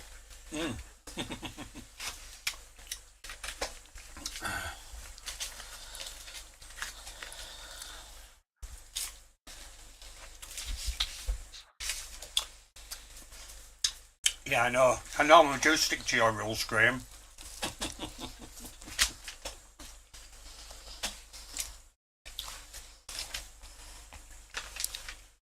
Everybody got it right. I don't know how you knew that, though. Question. Well, 2. What is the smallest prime number? 1, 2, 3, or 4?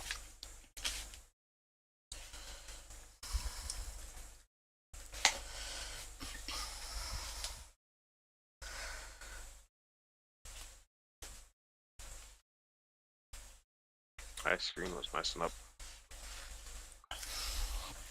What screen's messing up? Your screen. Oh, sorry. Yeah, my tablet.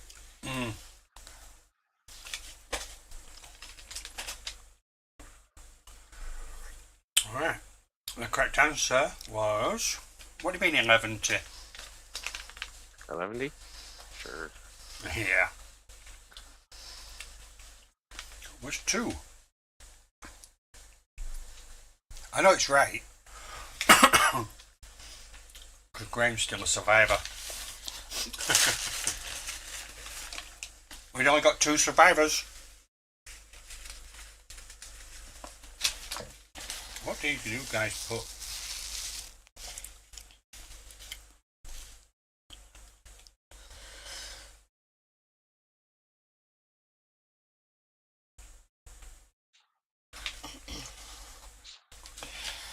I think it's time for a new tablet.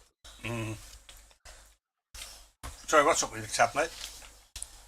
Yeah, it's messing up. It's probably overheating. I used to use it as the map on my dirt bike, so it got beat up pretty good. Or for GPS. Go back to that. Question 3. Which number is represented by the Roman numeral X?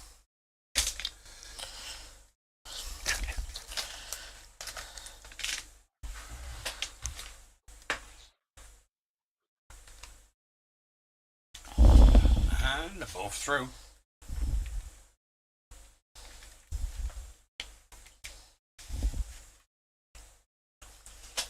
No. But I did wonder that myself.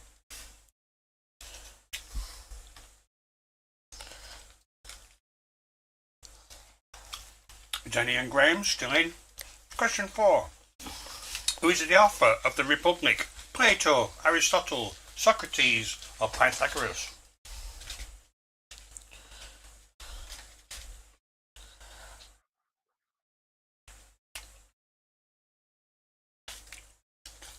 So is it going to be a draw?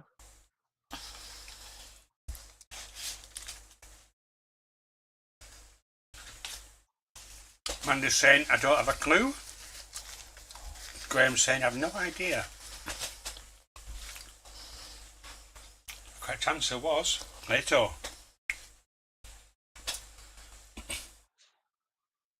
Well, I got one answer correct. And it's Graham. Bit of a deja vu here, because this is where we were last week.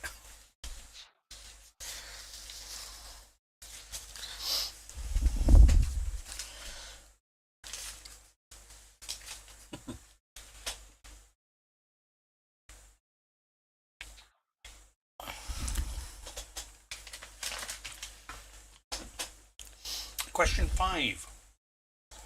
Which actress played Olive Oil in the 1980 Popeye film? Meryl Streep, Goldie Hawn, Julie Andrews, or Shelley Duvall?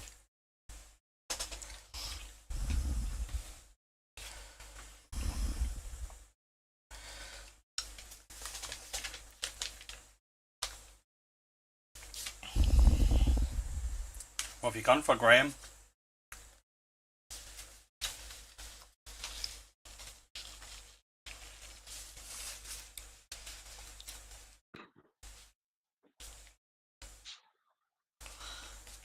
It disappeared.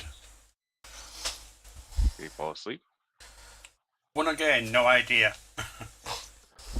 I went A. Meryl Streep. Yeah, it was Shelley Duvall.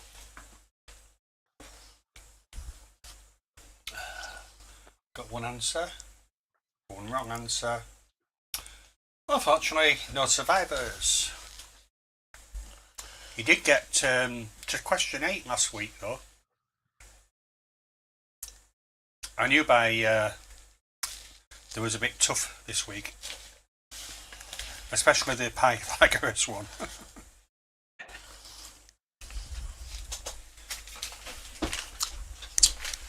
So well done, everybody.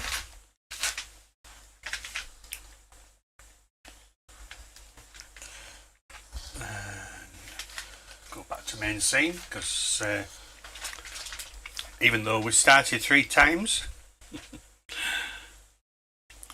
we're still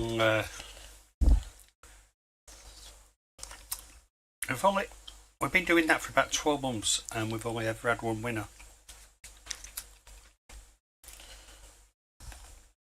You would think that we'd have had more.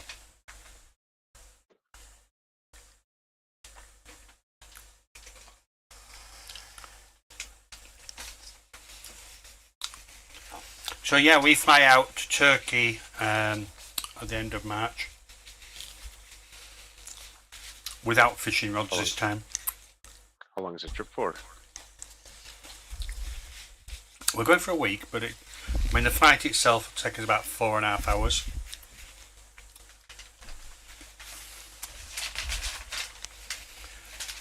But, yeah, looking forward to it. We went to Turkey this time last year, not far from, probably about 3 hours from where we're staying this time, and we had. I'm just moving that there. Oops, didn't mean to move it all there. That's better. Because I know you would. The screen that I'm looking at you on, Jeff, was to the side of me, and now I can just basically just look at you. But I've disappeared. My video's not on. Why?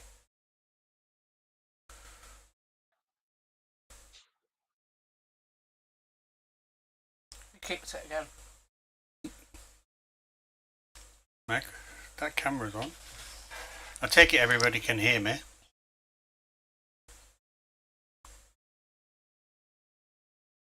I got no audio here. You can hear me, Jeff? No audio. No audio as well. Oh, Mandy's saying audio's good. What happened on my end then? I've dropped out.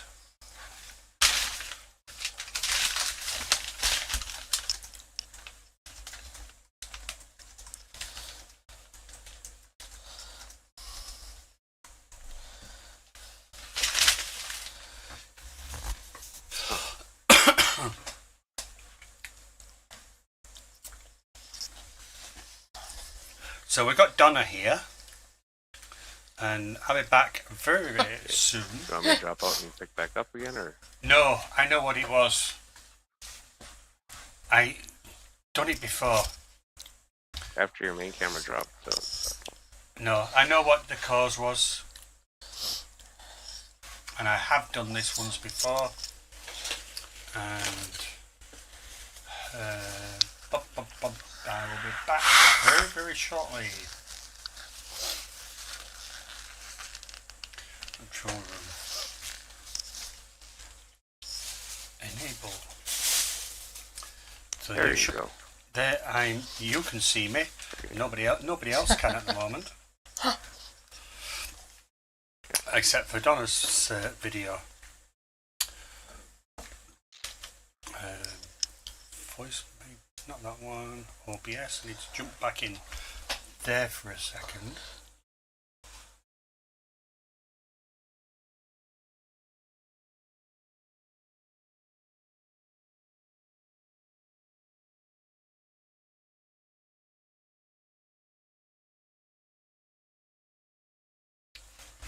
Right, we're back.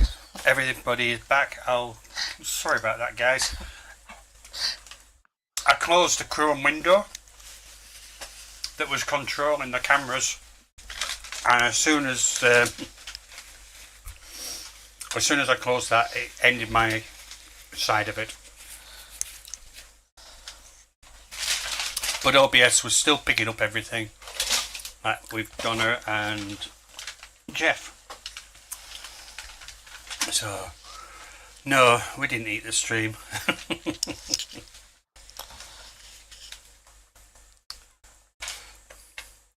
So, what was I saying before I disappeared?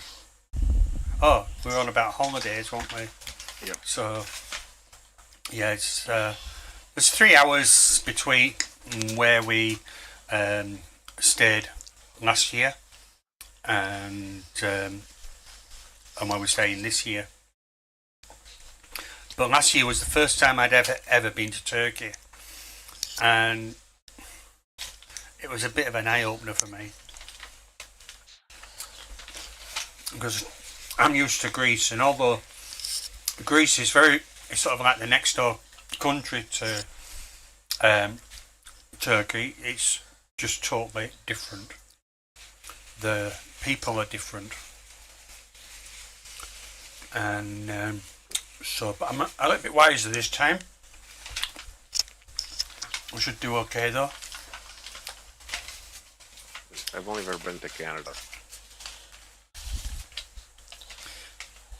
Well, up until last year, I'd only ever been to Greece and France, and then Turkey's now on my list. But I did suggest going to Benidorm, which is Spain.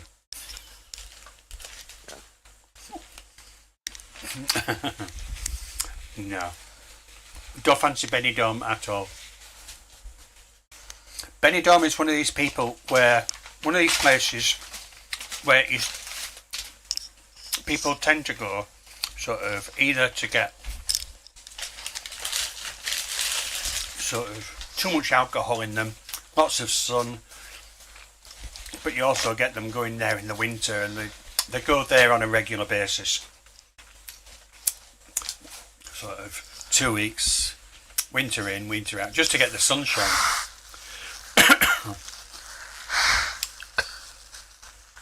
You finished? Huh? So, guess that's why they didn't get along all those centuries ago. No. And to be honest, I mean, there is a little bit between them now, between the Turks and the Greeks.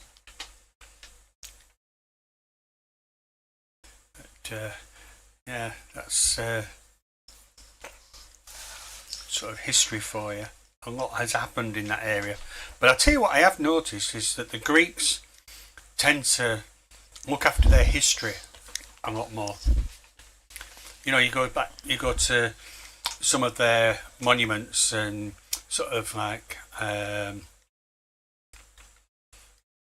when we've been to Rhodes, you got some of the theatres, and they're well preserved and well looked after. But when you go to Turkey, it's a little bit different. They don't seem to. They don't mind having them. They don't demolish them. They keep them. They look after them. But it's a different level. That's really weird. But all that'll be because you won't have anything really like that, will you, in the US? That's sort of like not that old. No.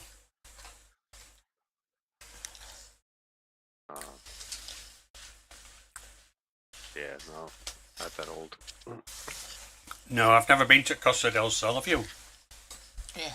Yeah. That's Spain as well, isn't it? Yeah. Yeah, I don't fancy Spain at all. But then I did say that about Turkey at one time. I was always going to Greece, and so going to Greece, you sort of like you get used to the people,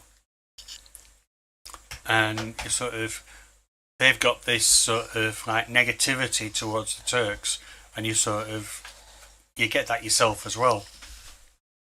So. Part of the environment.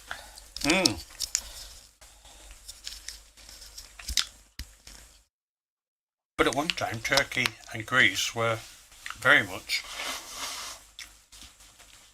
the same. I mean,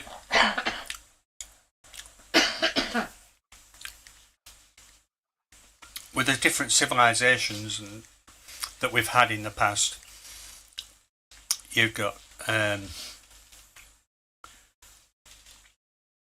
the whole area at one time was like you've had the Romans in, you've had I can't even remember the names of them, but you've had them all in there. You've got Cyprus, which obviously you've got part of that is Turkish and part of it is Greek. So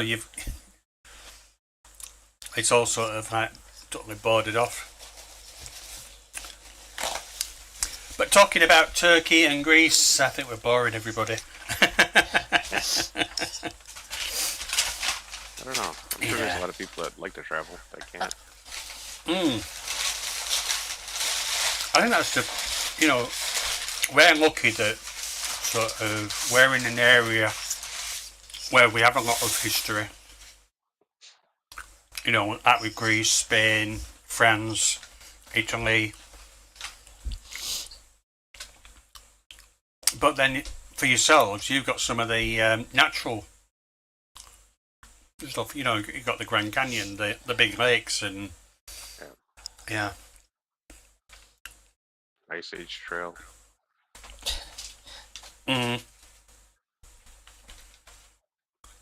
Where's that one? It runs through Wisconsin. Yeah.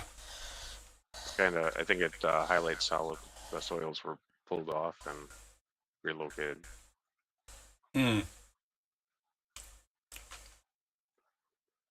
It's a much longer flight from here to Turkey. Where are you, Barbara? Remind me.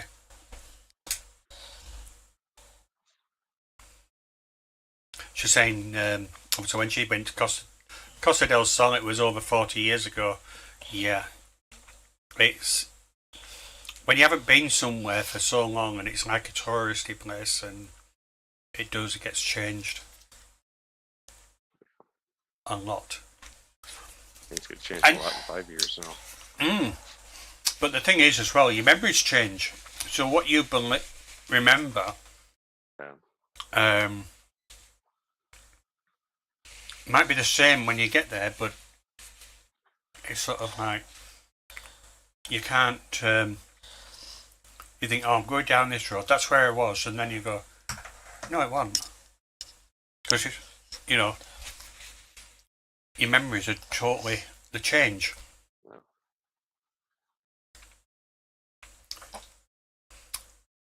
I just a bit. Says Andrew, I picked the most obscure trivia on the face of the earth. I like to watch you all suffer. Also, Andrew, I don't know why there haven't been more winners. And she's related to Net 10. I missed that because I lost my video. So what's the biggest fish you've caught? Probably like 36 inches, about 3 feet. Pike. Yeah. Or no, I'm sorry. It was a 30-inch muskie. Were you here when he was biggest saying that the eat pike? Oh, yeah. Yeah. Pike is yummy. Fillet it up, set it on some aluminum foil, butter, salt, pepper, seasoning salt, lemon juice. Bake it for about 7 minutes. Very tasty. They wouldn't let us do that here. What? Well, you can't buy pike, No. and you're not. Locally, there was no limit on pike for a long time. Now they finally have a limit on them. There's no size limit, but there's at least a bag limit.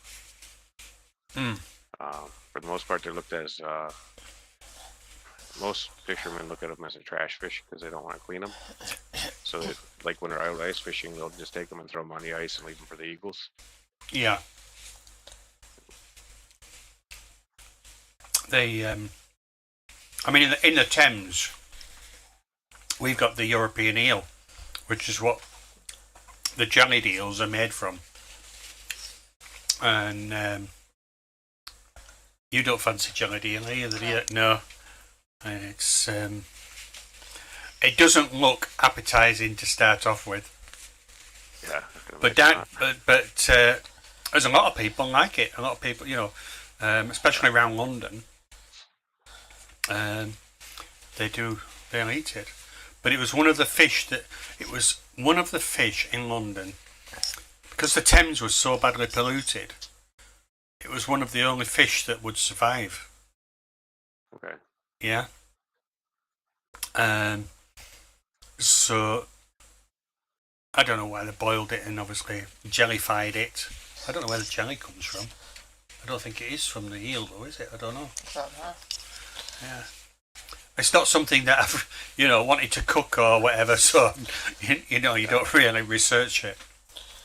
I think we should get Graham to try it on a live. Get who to try it, Graham? Yeah. Yeah. Knowing Graham, he probably likes it. He seems to have disappeared. Very possible. I mean, we've had... Right, it's chopped and boiled in a spice stock that is then allowed to cool and set, forming a jelly. Right. And it's usually served cold. Yeah. Cold fish, unless it's tuna, it shouldn't be. Barbara is right. Where did everybody go? Because there's nobody in chat anymore. As Graham said. Mandy's still here. Out for a minute.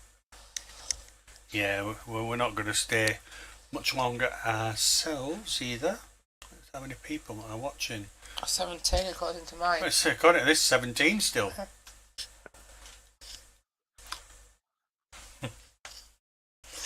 Stephen says got sidetracked, about to do water changes. Yeah, I get to start that after this.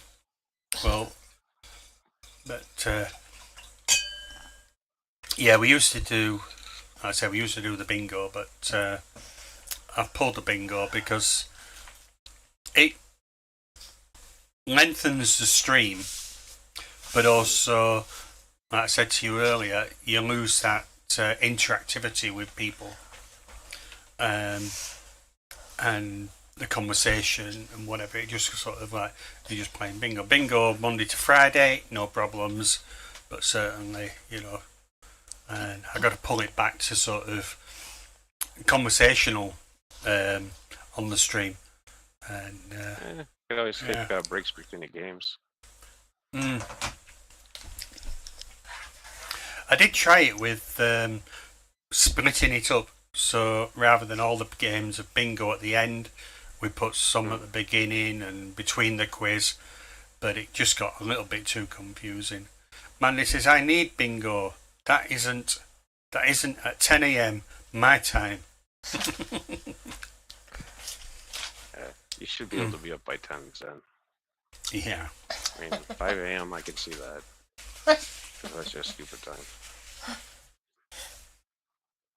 It's one of the reasons, if you notice on bingo, I've got a dual clock in the corner.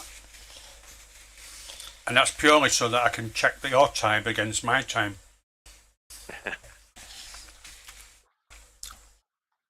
I think I've got it set to Eastern time. Yeah. I'm not sure. I didn't notice it really. But I know right now it's about 8 to 4. It's 10 to 10 at night here. Yeah. And so you're about 6 hours ahead of us. Yeah. But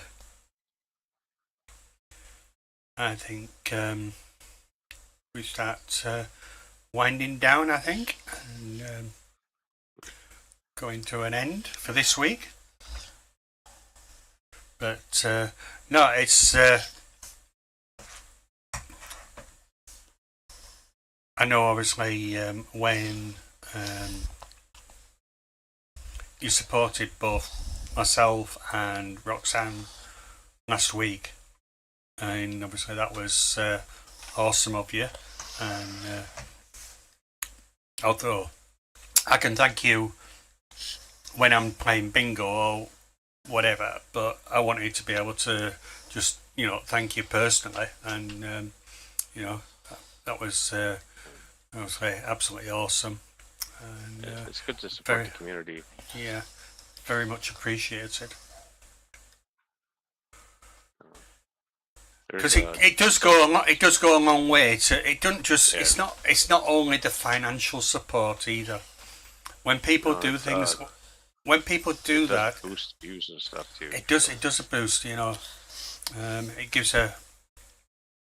You know, when you're there and you think, well, why am I doing this? Because I'm, you know, it's not wanting sort of the financial side of it, but it's sort of like, you know, it does give you that boost when people show that they've got an appreciation of what you're doing.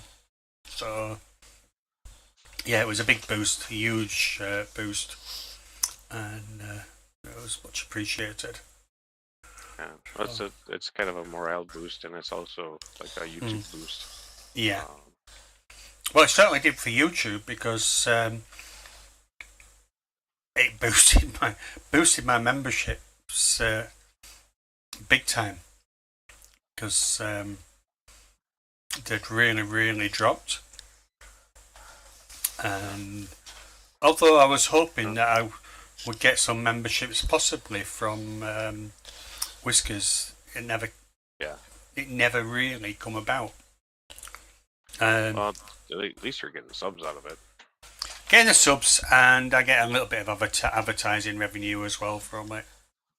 Yeah. I mean, obviously, there's no. I don't turn the advertising on with regards Here Fishy Fishy or the bingo, but I do for replays. So yeah. Yeah. And yeah, I think that should be done. Mm. I mean, during the live when you're trying to play a game would be very bad. Yeah, it wasn't.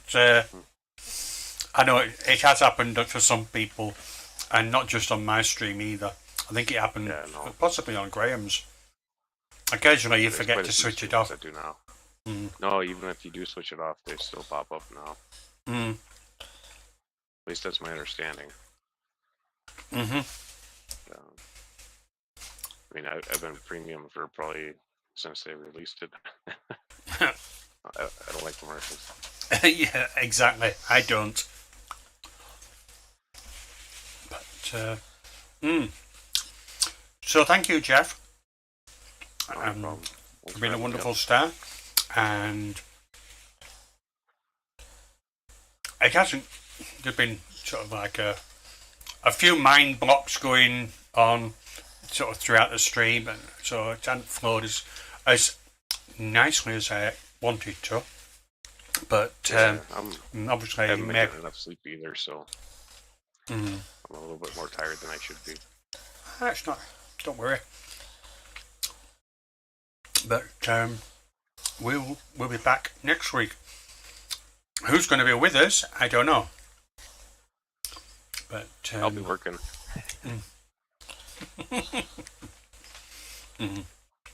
Oh, Donna will be working next weekend. Sorry, Donna, I'm not trying to remind you, but Donna will be working. She works every other weekend. I do right now. So I've got to remember that Donna's sort of got to get up early in the morning. Not tomorrow morning, but on a Sunday morning. So it's trying to not run the stream too late, and it has been known to sort of be extended way beyond the stop time it should have. Yeah.